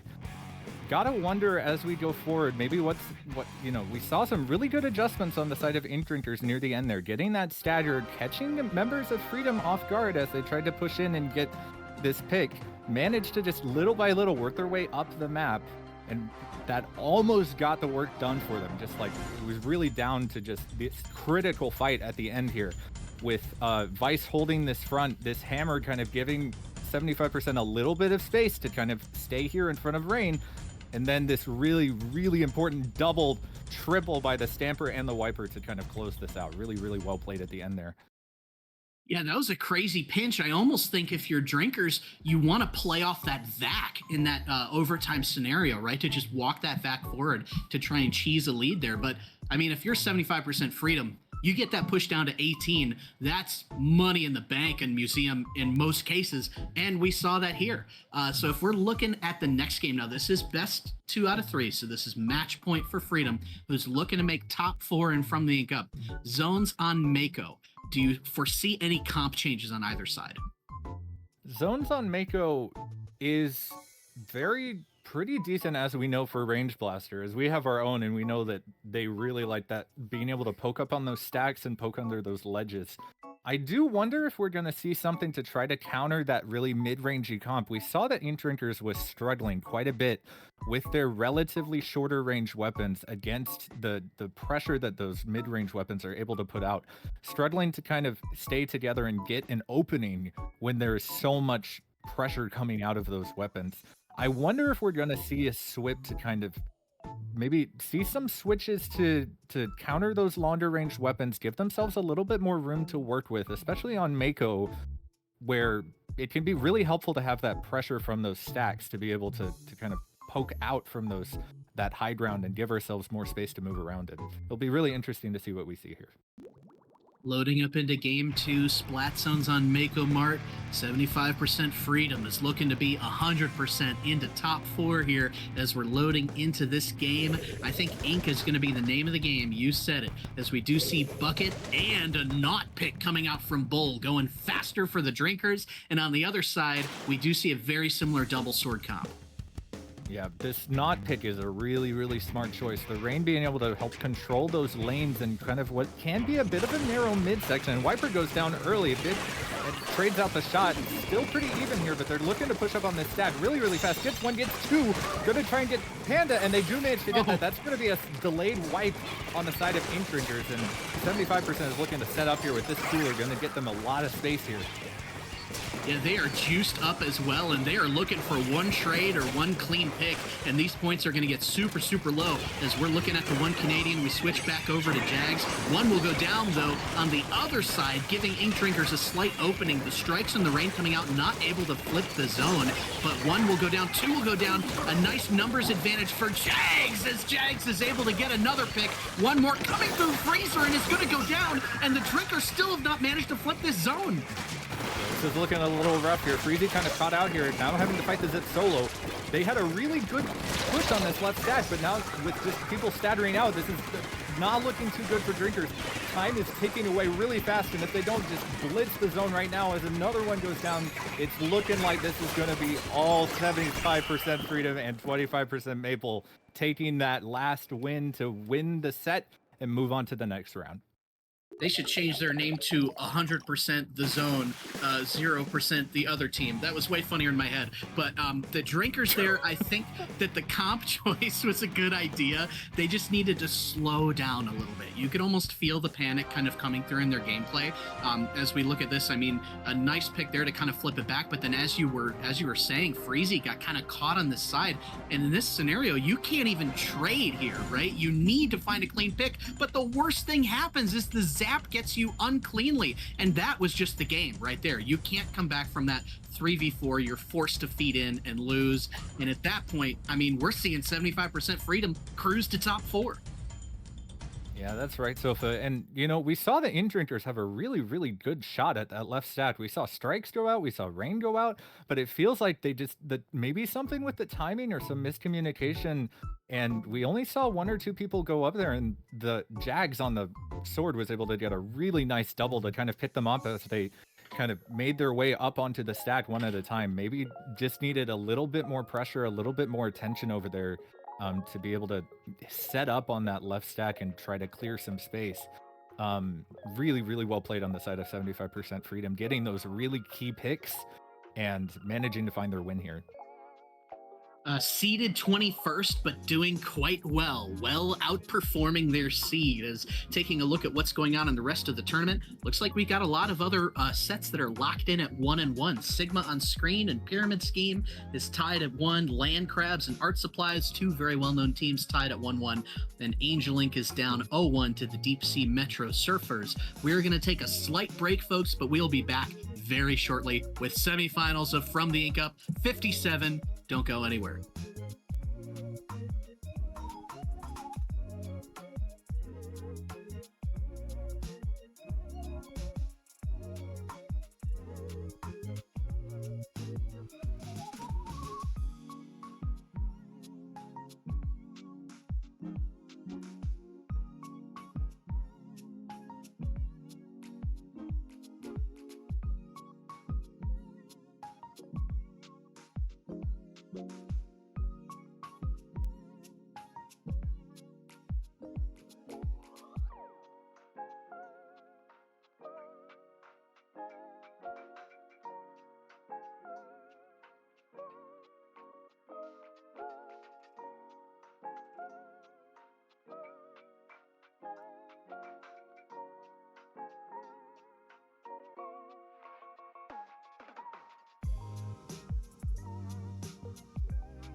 Welcome back from the Ink Uppers. We are back from our break, and guys, we have an absolute banger of a semifinal set for you.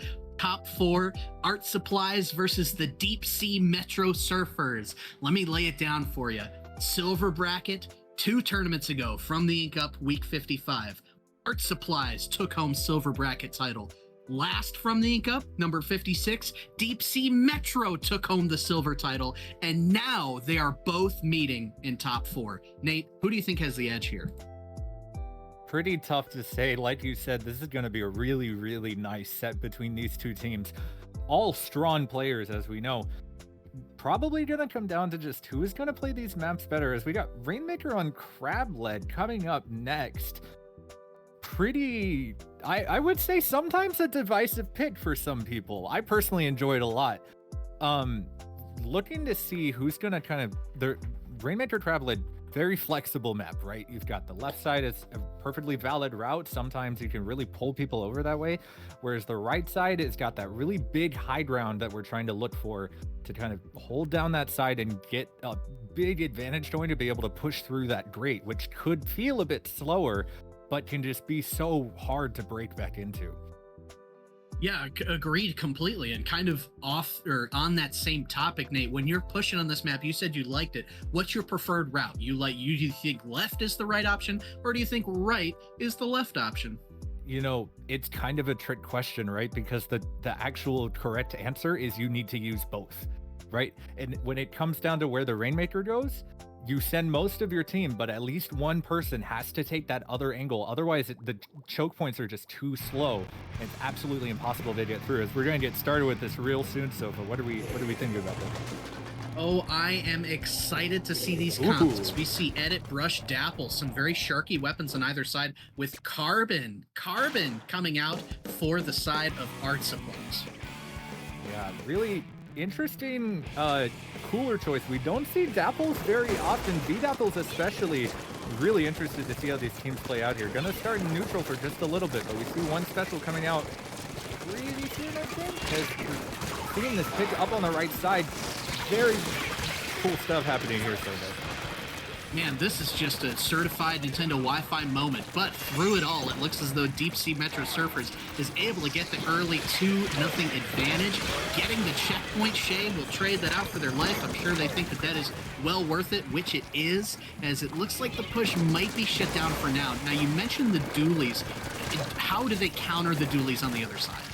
Well, the biggest thing about Dapples is just how little range it has. So if you just step backward a little bit, it's pretty hard for them to deal with that. They're going to have to be careful not to get themselves caught in these corners. Splash going down with that crab pretty early here, though. We have a lot of space in mid here. The one drops a little early into the Carbon. Going to get picked off as the Dapple. Brush trades them out, though, and looking like even with this whale out, it might start to go back to neutral pretty soon. Brush gets a big pick here. Whale's coming out. This is looking really good for DT Nickel. The Brush is going to be painting up those Art Supplies, trying to find an opening here, as it looks like things are pretty much in neutral, but the Rainmaker will go down. Nice job by the Metro Surfers to be able to try and find a pick there, but traded out by the Carbon, and it seems like this Carbon is wreaking havoc in the early minutes here. Yeah, and as Chad is pointing out, Deep Sea Metro is in the purple right now, and Art Supply is in the orange, so this is Deep Sea Metro with the Carbon trying to push in here, get something going here, sneaking in on the right side, looking for this pick on the Dapple as they get just out of the way, trying to hold this top right side, as we talked about. Very important for teams to be controlling those top areas of the map. Cooler coming out, Rainmaker picked up, looking like a good push here. Yeah, I agree completely, though they do miss one of their members, the Splash, going down here, so that's going to be a lot of paint lost up front, as 2 will go down, and the advantage will flip right on back to Art Supplies as they get a third one, as those colors are still flopped. We are going to be juiced up for Art Supplies, and how do they sustain this lead? How do they keep the Metro Surfers out of mid here? Now that they have Cooler and Cooler has run out for the other team, we're looking to see if they can start to get a stagger going, but this Crab, really important. Dapple's going to get a big pick on it. There's this flank that we were talking about earlier before we started. Setting one person on the left, trying to get this picks and bring attention away from the Rainmaker. But they're doing a really, really good job of stopping them on that grate. Not quite letting them get too much. The Whale's coming out, trying to hold this back as we have Yeah, this is really unfortunate. There's a DC on the side of DC Metro. I believe that this is not going to be a replay as it's a little bit too long into the game. You are absolutely correct. Unfortunately, per the rules, there is no replay allowed in this scenario, which is absolutely heartbreaking for Art Supplies, as they had sustained a nice lead the entire time, and it looks as though the Deep Sea Metro Surfers are going to be able to get that lead back. Let's see how far they can push it. With the brush going down, Golurk is going to be creeping up here, trying to fend off the jet, but 29. Man, Nate, talk about what kind of a mountain do you have to climb if you're Art Supplies to try and keep yourself in this game. It is really hard to fight in the 3v4, and especially when the Carbon has a really good shark and gets 2 here. It's so much harder. This game moves so quickly that when you have one person down constantly, it is so easy to get overwhelmed. As we see, that 1v2 is just really, really difficult to deal with. You can only aim at one person at a time. As this is going to look really, really difficult for Deep Sea to be able to make their way out of this. It's definitely strong odds in the favor of Art Supplies. Yeah, you're absolutely right. You kind of just want to play for trades, but that is not a trade, as things will even out. The dualies are going to get picked, though, coming back in. The Rainmaker will be stopped, and I mean, it feels like you're just kind of treading water if you're Art Supplies.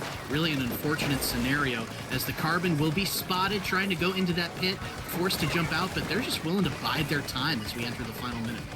Yeah, as we know, when at disadvantage, which in this case is Deep Sea Metro Servers with one person down constantly, trades favor the status quo, right? Everything stays the same if the trade happens. So they have to very cleanly get a pick and then some in order to get some momentum going. They do get one pick, though. Need to pick off this Carbon behind them, though, if they want to make sure that they can move forward safely. Carbon jumps out, but now we're back into that same disadvantage, technically, because people are going out. Specials going out, though, might give them a little room to go. Carbon's going to wreak havoc, though, getting one and looking to jump out here. Doesn't quite manage to get out, but it's just a real uphill battle when you're one. Yeah, and Metro Surfers is doing a great job of not throwing away the permanent advantage that they have. Is the Brush trying to find something, but again, it's 2v4. It's 1v4, essentially, with the Brush going down, trying to grab the Rainmaker in a Hail Mary attempt, but the Metro Surfers are able to sweep in first. That'll be a 1-0 set advantage. But folks, let's remember what this game looked like before that DC. It was all Art Supplies. Yeah, that's true, Sofo. Before the DC, this game looked real even, and I'm really excited to see what the next 2 games look like.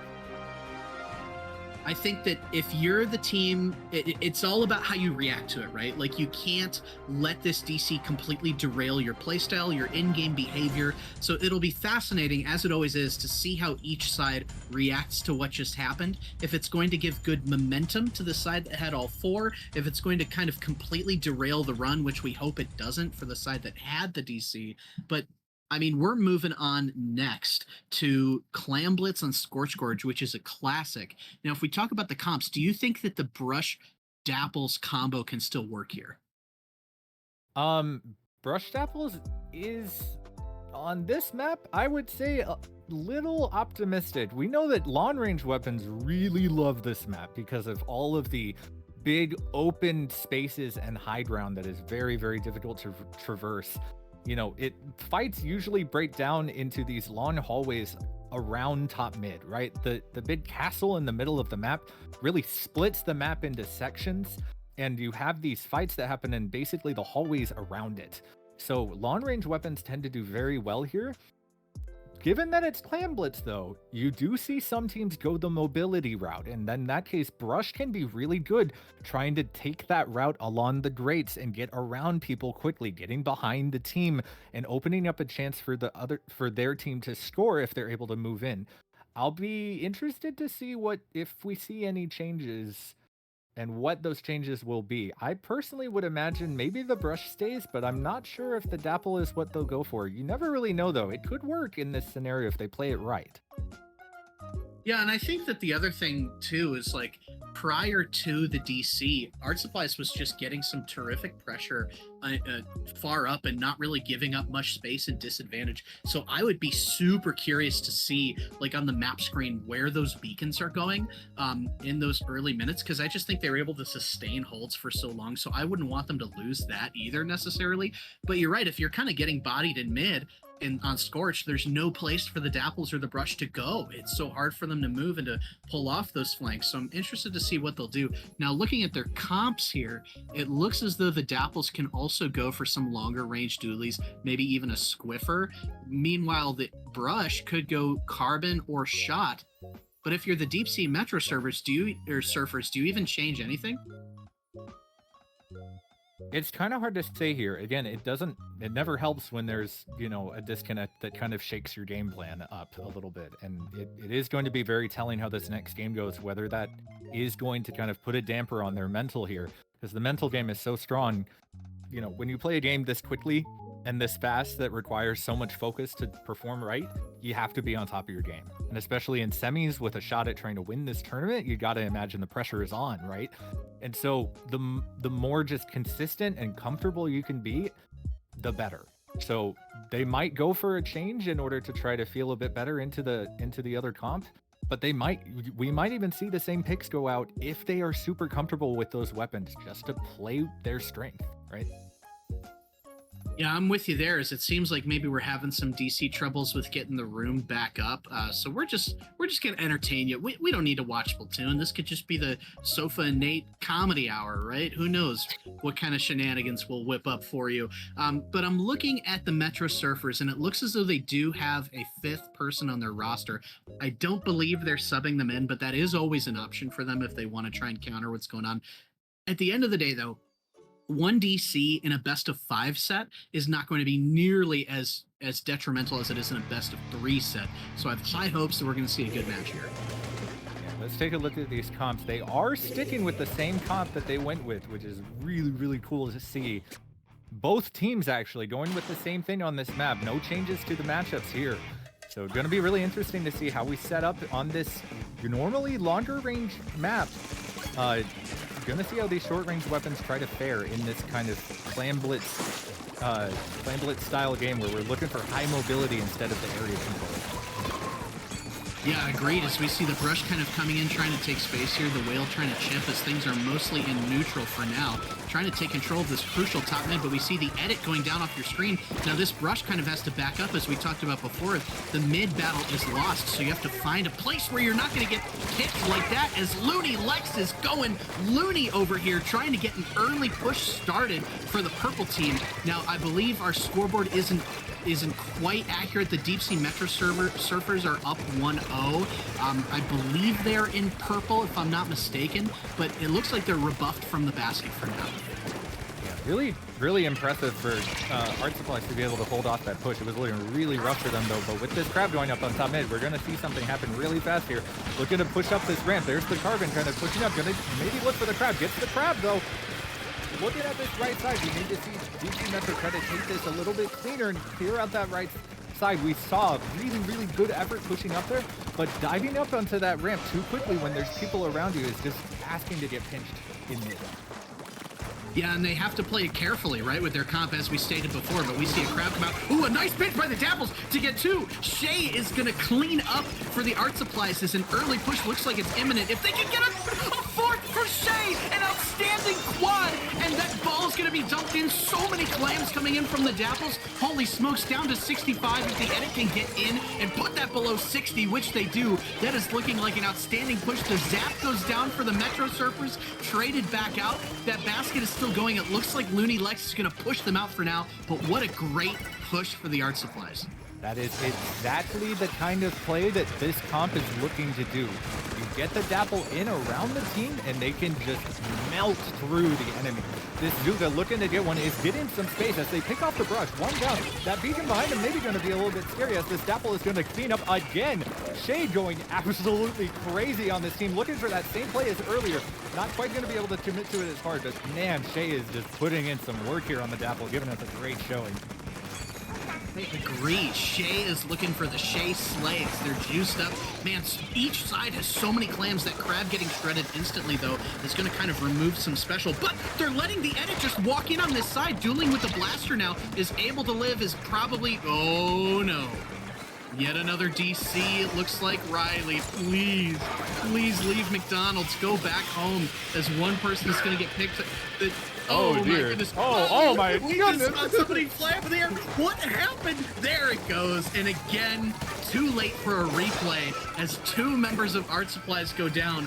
And we have seen the same thing happen again, Nate. Art Supplies with a dominant first half and then a back-breaking DC after time has passed. This is just really tough to watch. You know, you really hate to see this kind of thing happen. Everybody on both teams just want to have a really nice team set.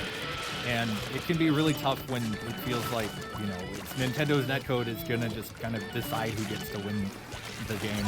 It's really rough to kind of come back from that. So we'll have to see. Hopefully Game 3 is going to go a little bit better.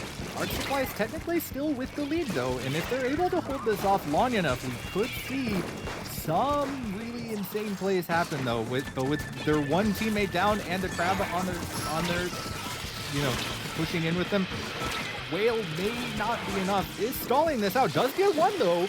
We're looking to hopefully see if we can maybe hold this off. Goes down, though, and the wipeout is maybe going to make this spin hard. There goes the clan.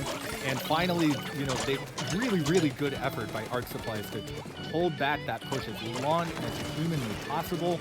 And just eventually the momentum and the resources build up with Deep Sea Metro, and they're just not quite able to hold it back. Really strong efforts, though, and big kudos to Art Supplies for giving it their all to try to hold it as long as it did. That is going to be game number 2, folks. One DC or one member DCing, sometimes you can overcome it. It feels icky, but depending on the game state, you could swing it back. Losing 2 members, though, holy smokes. I mean, I don't know if I've ever seen a comp game that has been won in a 2v4 in a DC like that. So that just seemed like it was curtains for Art Supplies at that point. The Deep Sea Metro Surfers are up 2-0, and don't get me wrong, they are playing well, but you'd have to think that without any DCs, this score would be flip-flopped. It certainly feels that way with the way that the beginning of those games have been going. They've been really strong plays from Art Supplies, right? Shay with that quad at the beginning was just absolutely insane to watch. But, when it comes down to it, the rules of the game you got to be able to play. You have to be able to play your set, and while it may not be your fault, sometimes that's just how things, how the dominoes fall. Hot off the presses, folks. You heard it here first from Nate. In order to succeed at Splatoon, you have to be able to play your set. This is this is key to playing competitive, right? You have to be able to play the game without disconnecting. And get in the room and play the set. That's all you can hope to do. Exactly. Hey, 90% of winning is showing up, as they say. Who knows? I don't know what. Step 1 to playing the game does involve playing the game. Yes. Groundbreaking analysis here, but folks, that's kind of all we can say about this. This has been a little bit crazy with the DCs here, but we are going to be heading into game 3, and I'm just hoping for no DCs, because this set has been competitive prior to the DCs. Or better yet, how about we have a DC prior to 2 minutes, and I think for Friendly Cup it's prior to 3 minutes remaining, so that we can actually get a replay. Yeah, Sofa, we've been on both sides of this kind of scenario before. We've had some times where we've won sets where the other team is disconnected, and some sets that we've lost because of our own disconnections. And, it never feels good on either end. And you got to be wondering, even though Deep Sea Metros has taken both of these games so far, it can be I'm really interested to see, depending on how this game 3 goes and how the rest of the set goes, what their kind of mental going into the next set is going to be, right? You always have to be thinking ahead here. On the other hand, think about Art Supplies trying to get this game 3 win, as we see a couple of changes happening on the comps. Same thing for Deep Sea Metros, but Art Supply is looking to change things up a bit, bringing out the Dousers. Really interested to see how this goes. Yeah, that's an interesting pick. It seems like this person playing the Dowsers in the Jet is kind of like a midline flex, as they are able to push back a member of Deep Sea Metro Surfers here, looking for that early chip. But the Crab coming out to try and contest. We do see Shay kind of dropping in on that left-hand side. No picks found yet until the Crab goes down. So an early advantage for Art Supplies, who is able to roll in, striking themselves forward with a great position on the tower there. Going to be able to pinch this member of Metro Surfers, who I believe jumped out. And Nate, we're seeing the same song and dance for the third time in a row. Yeah, really, really nice play by Shade. Making sure that two go down on the side of Deep Sea Metro. They're pushing in with Whale here. Gonna look for the lockout as soon as possible on this tower. Strikes are about to go out top right, if I'm not mistaken, and we might see some big action happen here on third check. You don't have to worry about a DC if you KO in the first couple minutes. The 3 down going out might just stop this push in its tracks. Really, really strong effort by Art Supplies here. Shay going crazy, gets one, almost gets the trade on the second one though, but it's gonna look like that's gonna be the end of Art Supplies push here, but strong beginnings here. Well, unfortunately, that's probably the win for Deep Sea Metro Surfers, because Art Supplies didn't get a knockout in the first 2 minutes. So let's see if there's a DC here. But what nice double by Looney Lex. Crazy. Looney Lex is keeping this team alive, as they're going to try a push of their own with 2 down for Art Supplies. And the Deep Sea Metro Surfers are here to stay. What kind of special do you think they need to kind of take this next step, check this next box? You see this Whale going out, gets the Crab, which is going to be one of their best specials to stall the tower with. Whale, though, and Strike's going to come out to also try to slow their momentum, but this tower is chugging along. We know that this second checkpoint can be one of the second checkpoint can be kind of where the stop has to happen. It's very difficult to stop it in court, but the Strikes give them just enough space as they're going to be able to push back into mid, get one, and now we've seen really strong defense by Art Supplies looking to try to turn things around here. Yeah, Deep Sea Metro Surfers was doing a terrific job there, but they are going to get stuffed. It looks like Bradley's trying to set up on this side here for another push, but 2 will go down for Art Supplies, and the Metro Surfers again are going to be rolling here in mid, unless this Crab can say anything about it. Yeah, really nice seeing this Crab already preemptively set up on the left here. Gonna try to stop them from getting in this court, make it really difficult for them to set up on the right, but 2 down. This is still looking like Deep Sea Metro's push here, as they have Zuka ready. That Carbon is gonna try to push in on the right side there, as we see off screen. They jump out though, probably looking for a Zuka on this top side. Gonna have to be careful. There's the Zuka and the Whale, gonna make things really uncomfortable for this edit. Riley staying alive somehow, just barely keeping the pressure up as Strikes get one and managing to just barely stop the tower before it can move any further. Those were some textbook slow strikes, and I think that the crucial mistake there was not fully dealing with the edit. Yeah, who even knows what Carl's doing up there, as they're trying to get the burst bomb chip will finally go down. Things are neutral on either side, but man, the Deep Sea Metro Surfers have come to play. It looks like they kind of want that 3-0. Yeah, you know, we were a little scared, but this is looking a little bit better for Deep Sea Metro, as they still have pressure here. Carl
It is time, folks. We are ready to crown a From the Ink Up champion for edition number 57 of this tournament, and we have a doozy of a match for you. You just saw the Deep Sea Metro Surfers take on a 3-0 sweep in semifinals, and on the other side of the bracket, we have seeded 21st, but coming into grands, 75% Freedom, 25% Maple Syrup, and folks, this team has not dropped one game all day.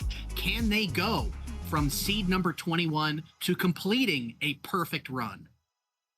Yeah, you know, Sofa, when we're thinking about the matchup between these two teams, the thing that we saw earlier in this tournament, 75% really had a strong comp, right? The double sword plus the range blaster making things really difficult for the ops to be able to push in and get some space, right? And we saw them play that really well. Going to be interesting to see how Deep Sea Metros looks to try to counter that and play against it, right? And we've seen some really excellent plays coming out of both teams here, right? This is going to be a great matchup. But we know that the strength of that comp that between the range blaster and the sword, that 75% has been looking real strong tonight. You know, there's a phrase in esports called like a death ball comp or a death ball play style, where your modus operandi is just go, go, go, offense, offense. I'd like to coin a phrase for 75% Freedom, 25% Maple Syrup. They are a death trapezoid comp, where they are all about the off angles, all about weird corners. What can we do? How can we chip this this sword and this blaster in the funniest way possible? And they have just been implementing that to terrific success throughout this whole tournament. But if you're Deep Sea Metro Surfers, we've already seen what they can run as well. What should their game plan be going in to try and counter this comp? Well, we've seen how shorter range comps can really struggle against mid lines in this weapon, in this weapon meta, right? And as we go into this, we're kind of going to have to see if the team play can kind of conquer the matchup. And so what we typically see shorter range comps have to do is bait in those mid lines into bad positions and then manage to pick them off with just overwhelming speed and power. On this map, going to be really interesting to see how this works. Pretty good for both short range and mid line. Going to see how this works out in Rainmaker here, as we see the same comp coming out from 75%, same comp coming out from Deep Sea Metro, and here we go. These players' hearts are pumping. This is grand finals. All eyes are on them. They are the only two teams left. Rainmaker, Undertow. Nate, what do you have to do to have a successful push on this map? Well, we're looking to try and control both routes of the map here, right? You usually see teams kind of push in on one side and hold the other. This crab is going to come out, give them space on the left side. Carbon's going to try to walk in here, and the blaster is also putting pressure up. Moving the other team off to the right side, trying to hold them back. Good rotation, though, up on the left side to try and hold this defense here. And this Kraken coming out, going to try and get behind and cause a lot of chaos here. Gets one with that. Rainmaker's going to make a run for the pistol, but can't quite make it. One has to jump out. And that's a really strong defense, 75%. Flame is on fire with that Kraken as they're going to be trying to retake some of mid here. A good early push, but not quite enough for the checkpoint, so you're looking for way more. But the picks keep coming out for Freedom as they are able to sustain control in mid here. We're seeing a big 2-down stagger happening here as they clear out the last one here. Big chance to try and make a run up the left side. Cooler coming out here as well. As long as they watch this right and keep Deep Sea Metro from coming in quickly, they might have a really good shot at making the push for check here. Gonna take their time though, charging for special, trying to get a pick. Hammer's gonna come out and try and charge up this way, but we see this flank on the right side trying to get a pick.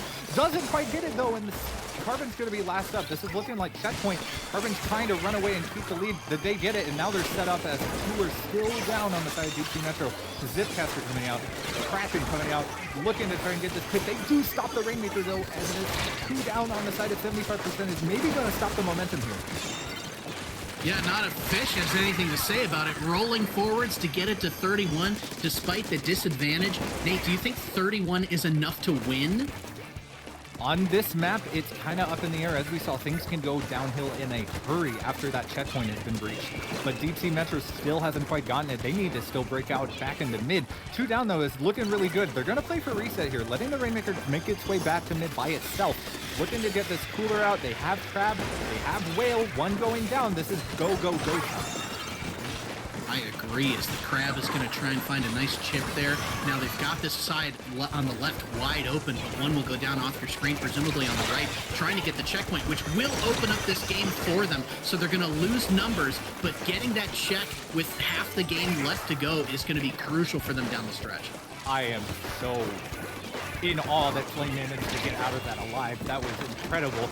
Flame with this cooler, though, just trying to zip around and putting out so much pressure. We see how Blaster is so strong. Nice direct over these ledges, right? Blaster able to poke behind all of the cover that is present on this map.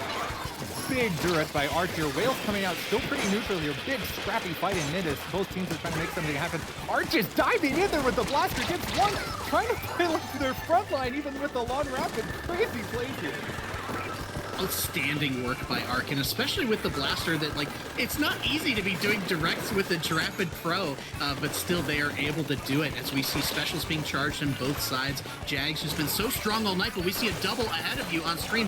One of them traded out. Ooh, a nice clean fight by the Wiper as the Rainmaker is going to be picked up again by Freedom, and they're looking to decrease that push and that point two. This Zip versus Crab is going to be really, really crucial here. Carl has to try their best to try and keep the pressure out, but the, Stamp is one of the best counters to it. Two go down though by Freedom. They managed to hold this off just barely, and this Carbon is going to make it really uncomfortable for them. They're going to have to back out and just take a bit of a second. But two down on the side of Deep Sea Metro already, maybe overextended just a little bit. It's just Carl left, and they're going to just run the Rainmaker past Carl. They're going to pick them off. It's going to look like a couple more games here, and 75% is looking to get set up here and try to make a final push here, though. And while they went after that rain, the rest of the team flooded into check, and it looks like they were able to not even give up any pressure off of that, as Flame is going to be looking to try and paint a path for the rain to go a little bit further. Nobody able to quite pick it up with them. They're going to have to dip off the edge here. But Nate, what do the Surfers have to do to try and make a miracle push here? It's only 40 seconds. It's going to be really tough, though. Cooler coming out, though, is good timing. They're still not regrouped, though, in mid, as the Carbon is still coming out of spawn. Now they're back in together. Gonna have to really work to try to make sure they stick together and don't get overextended and picked off one at a time. It's going to be really tough, though, again, with this midline pressure. Two going down, though. Huge picks. The Blaster and the Splatling going to be some of the best defensive weapons. Remember that 27, while it is a good push, this can go really fast in a hurry if they manage to get a good pick. They need something to move the Stamper out, as the Zip is probably going to stall him. Bit hit by Carl, two down. This is looking really good. If they can get this pick on the Blaster, the Hammer's going to come out, though, and make it really tough. They still get the pick. This is looking really, really, really strong. This is a big chance for them. Big pick, still two down. People are feeding in one at a time. Carl is going absolutely crazy. Finally gets picked off. The Rainmaker is going to have to be their best choice. Two going down on Deep Sea Metro, and they finally managed to pick this off. Man, that was looking really scary for 75%.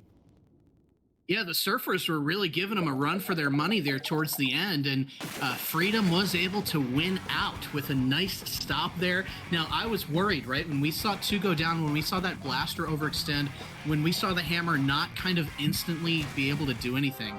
I was worried that they were going to blow it, but let's take a look at kind of how this was operating towards the end, right? They're moving in. That is a bad Blaster spot. That Blaster should have been dead, wasn't. This Hammer was totally pinched and ISO'd, wasn't, was able to back up. This Sword comes in, should be dead, is dead, and then, I mean, trying to fight this edit. The edit should not have dropped there, but got the pick anyways. Just some crazy plays where, I mean, really, it shouldn't have worked out, but it did. Yeah, we saw that the final pick came from that one player on the left side on the ring, the one angle that wasn't being watched by Deep Sea Metro. They managed to sneak in and get that pick. Gonna have to be really, really careful going forward that, we saw that 75% has been excellent, right, at taking all of those off angles and watching all of their all the sides that they need to be careful in order to herd the members of Deep Sea Metro off to one side and clear the path. Gonna need to see Deep Sea Metro also making a really conscious effort to make sure that they're holding all the sides and not giving an in for 75%. Yeah, and I think looking at our next map, which is Zones on Haggle, this might be a little bit of a nice swing back in the Surfers' direction. Because I'm thinking if you're still running that double sword Blaster comp, the off angles on this map just take longer to materialize. Like if you're trying to pinch somebody through street, you really need ink down in a lot of places. And I think that could come to the detriment of Freedom here. Yeah, and thinking about how Deep Sea Metro's plays, right? We've seen that Drapid go very, very aggressive, and this is an excellent map for all the rapid blasters. A lot of really sneaky angles where you can poke people from behind, the only cover on the map being those big towers, right? But the blasters can shoot around those. We've seen both blasters on both teams do some insane plays here. I think it might end up kind of coming down to how the team works around the cover that they have, and making sure that they can kind of hold down their angles without overextending and giving the blasters a way to pick them off with just a little bit of chip damage, right? Now, when we last saw Freedom on zones, that was that game against Ink Drinkers where they were just able to take advantage of that stagger state and just keep their happy positions and just really shine. So I think that that's what they have going for them in this game. They have to realize, right, that you might have to take it a bit slower with all of the long flanks on Hagglefish that might not be, as easily able to pinch as in these other maps as we've seen. But I think that, man, I mean, it's just looking so good for them to just run through this tournament, and all the pressure is on the Surfers to knock a game off of them. Yeah, Sophie, you say that it can take a bit longer, but they are running double sword, and those weapons will not struggle to get through those flanks. I bet we're going to see a lot of really aggressive plays out from here. Ooh. One member shifting to pencil. Big changes on the side of Deep Sea Metro. We're seeing some counterplay trying to come out. We see the Neo machine with those point sensors trying to maybe lock down those flanks to give them a little bit of an easier time kind of slowing down 75% Freedom's aggression. Yeah, I kind of love this counter pick to be able to note where these aggro pushes are going to be coming from, to, like you said, identify these flanks early on, pretty neutral. The blaster will go down for Freedom as numbers will flip. This Zuka is going to be doing a lot of work. Arc is going to get one, looking for two, can't find it, but the zone will flip back to the Surfers. Both Vipers still up and manage to hold this back. Getting a trade, though, and getting two. The Zipcaster is going to try to make something happen, but it may be a little bit early as their team can't really come to it, and Golurk is going to manage to take this. Another big kick on the edit, and the blaster going down. It's looking like lockout positions for DC Metro here.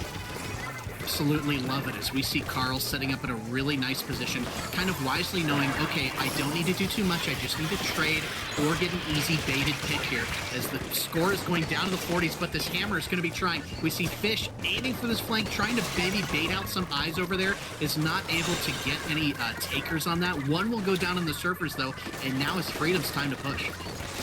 See this pencil set up on the far right, though, trying to get some shooting as they come into mid, but it's not going to be quite enough. I think they might have jumped out there. Two going down to the Zipcaster. Huge, looking for a third, might get it, and does manage to get three with that Zipcaster, and they're already set up on their plat. They're going to try to get in here and just make things happen. Blaster goes down, though, looking to set back up in the mid, and going to have to wait for this reset.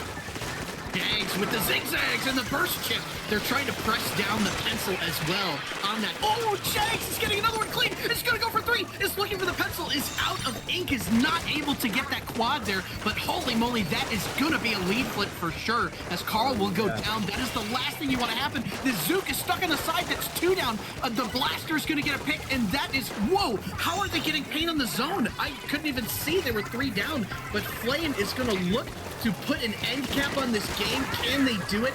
Taking up such a nice stall in the zone here. Carl is working their way forward, putting the whale out, but it is Hail Mary time in the zone, and oh my gosh, they got in behind them again. They get the flip, Nate. Incredible plays here. Flame just, Metro just getting absolutely run down on their own plat. Managed, though, to maybe punish that aggression a little bit, but you can see 75% Freedom is not letting up the aggression as they are still looking to trade people out. Not going to let them just walk back into the zone for free. Good pick by Truefish, going to camp the jump as well, gets two.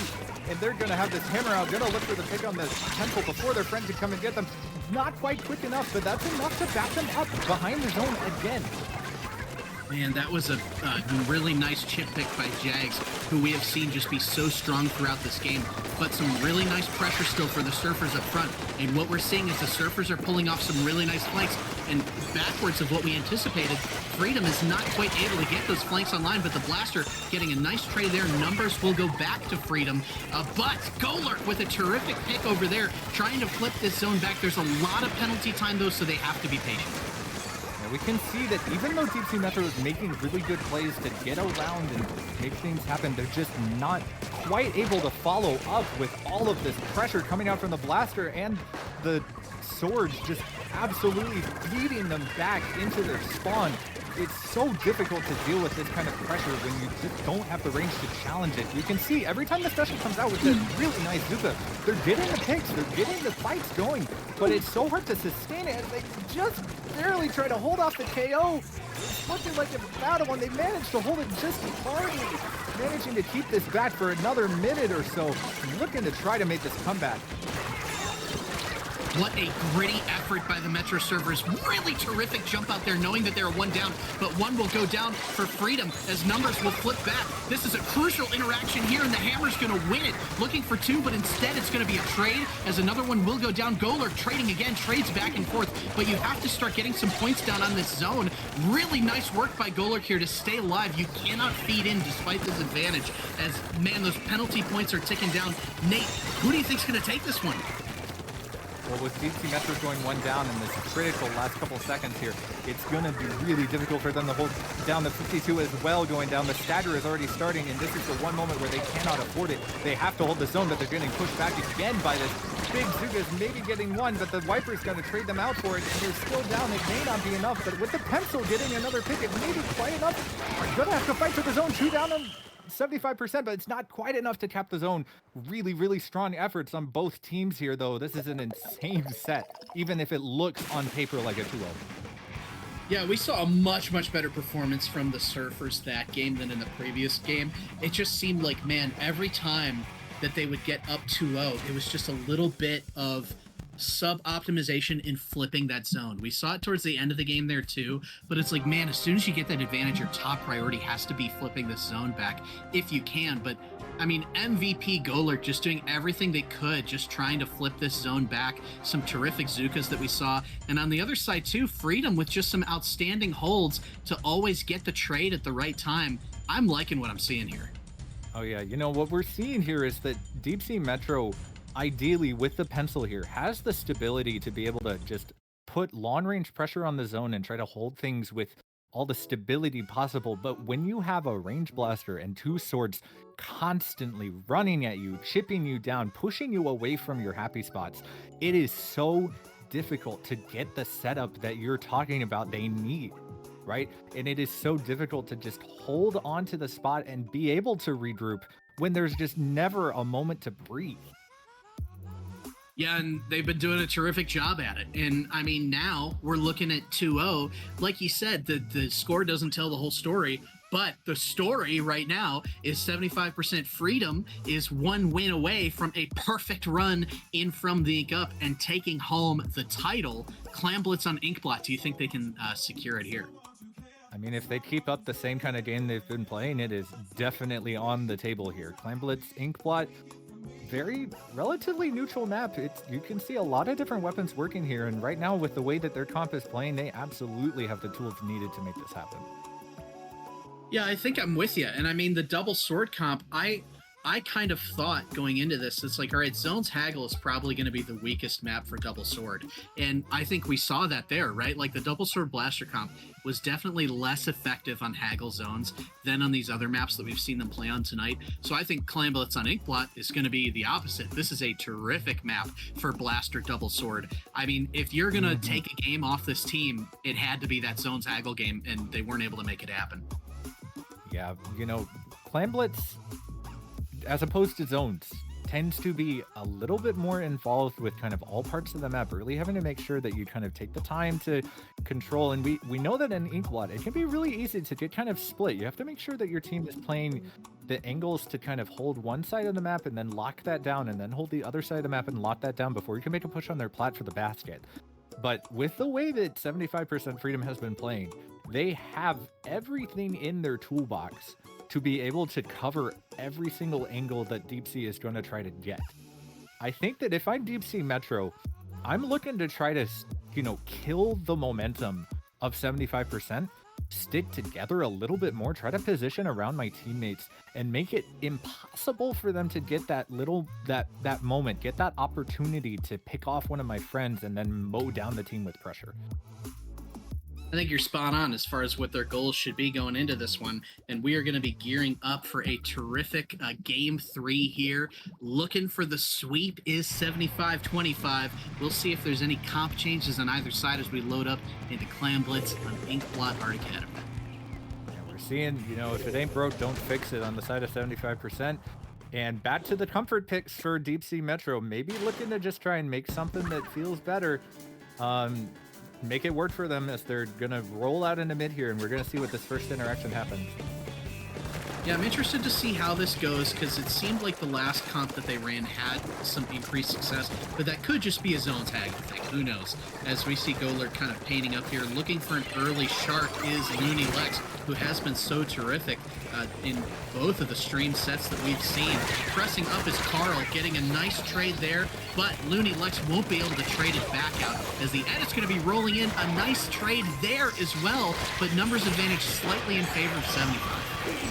We're seeing the issues there. This Kraken coming out looking to get a little bit more space. And remember how we talked about we wanted DC Metro to maybe try to hold together and not overextend themselves and get 75%. And we saw exactly that happen as they pushed up onto the ramp a little too quickly. And the edit and the Soars able to kind of stop them in their tracks.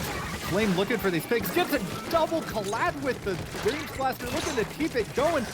Looking for the triple, almost gets it, and Carl is going to be last up on the zap. Maybe going to have to back up. Going to try to hold it as best they can against all odds, though, as they're going to be on their back foot here. Deep Sea Metro looking a little shaky here, starting out for this claim. Oh, baby, a triple as the zap is going to come out, will be picked, giving 4v1 advantage to Deep Sea Metro. Now, you can't hit the gas here. You don't have mid, so you have to take your happy spots, find your next position, which we see Carl wisely doing here, trying to rebuild here, get clams for a push. Now, if the Surfers want to take a game here, they can't lose the blaster immediately. But, Nate, what do you think is their go button here for their next push? We're seeing Carl got caught out just a little bit solo, isolated. Zuka's probably going to go down here, manages to dive in. Nice jump out. His flame is going to be last up somehow, jumping out, and Deep Sea Metro has a chance here to still hold this momentum. The whale is also going to pick them off and spawn, and they're on their flag here. This is looking good, but they don't quite have the clams to back it up. They're going to have to get something going fast, or else 75% is going to have a chance to try to turn this around. Arc is doing a great job. They get the clams going, and here comes this push. A nice opening score, but they don't have enough to get it any further down unless Golurk is able to come in.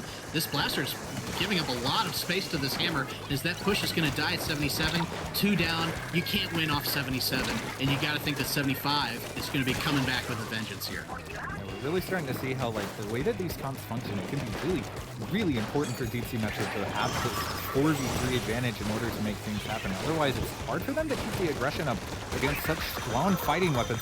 Carl going to get stuck in the backfield, and without Cooler coming out, this might be a little bit iffy. As Cooler comes out for 75%, they're going to have a much easier time pushing in and making something happen. Look at their clams, bro. Look at the clam. 17-0 clams? 19-0 clams?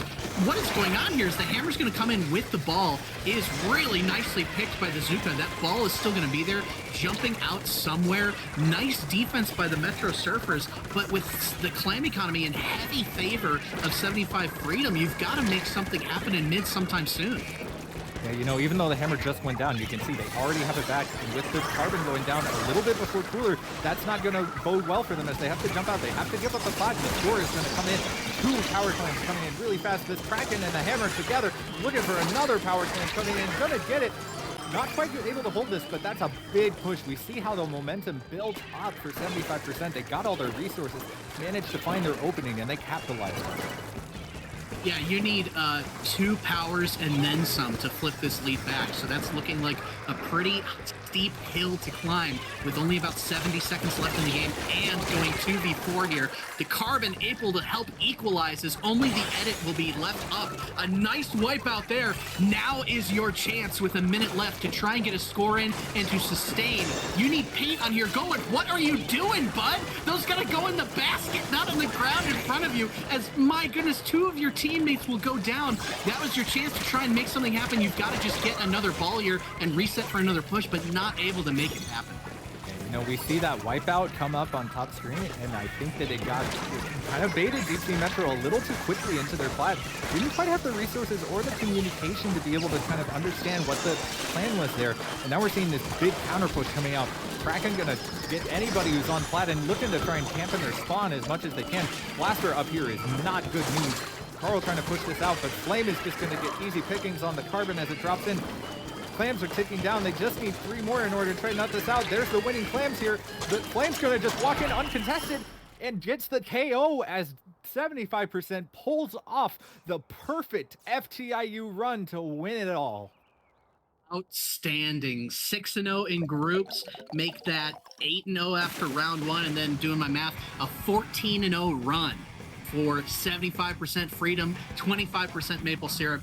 These guys are up-and-comers, gang. Keep an eye on this team. Double Sword Blaster. We call it the Death Trapezoid comp. Now that they've won from the Ink Up, I'm going to keep on coining that term because this team is playing that style to perfection. Really, really good timing on the side of 75%. We saw anytime they got themselves in a bit of an awkward spot, they were ready to just reposition and back out to hold their control as long as possible. The pressure could never let up, and Flame, you know, we saw that pressure pull them away from the basket long enough for Flame to walk in and just finish out the game here.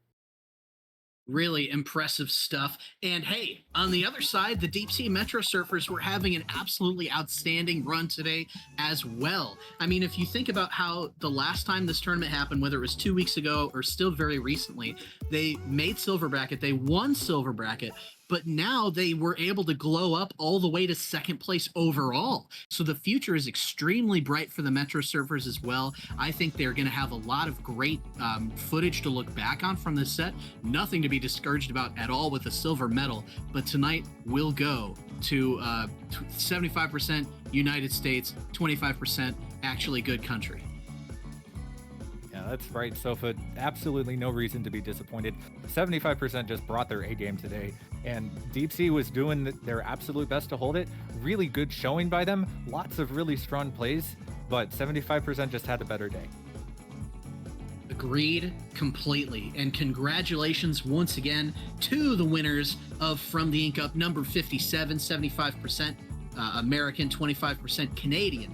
And we would be remiss if we did not mention how the rest of this tournament is going. We've got a 1-1 tie for 3rd between Sigma on Screen and Art Supplies, making our way down to Silver Bracket as we take it home by fan favorite Squid Sushi with a 3-1 win over Sea Dragons.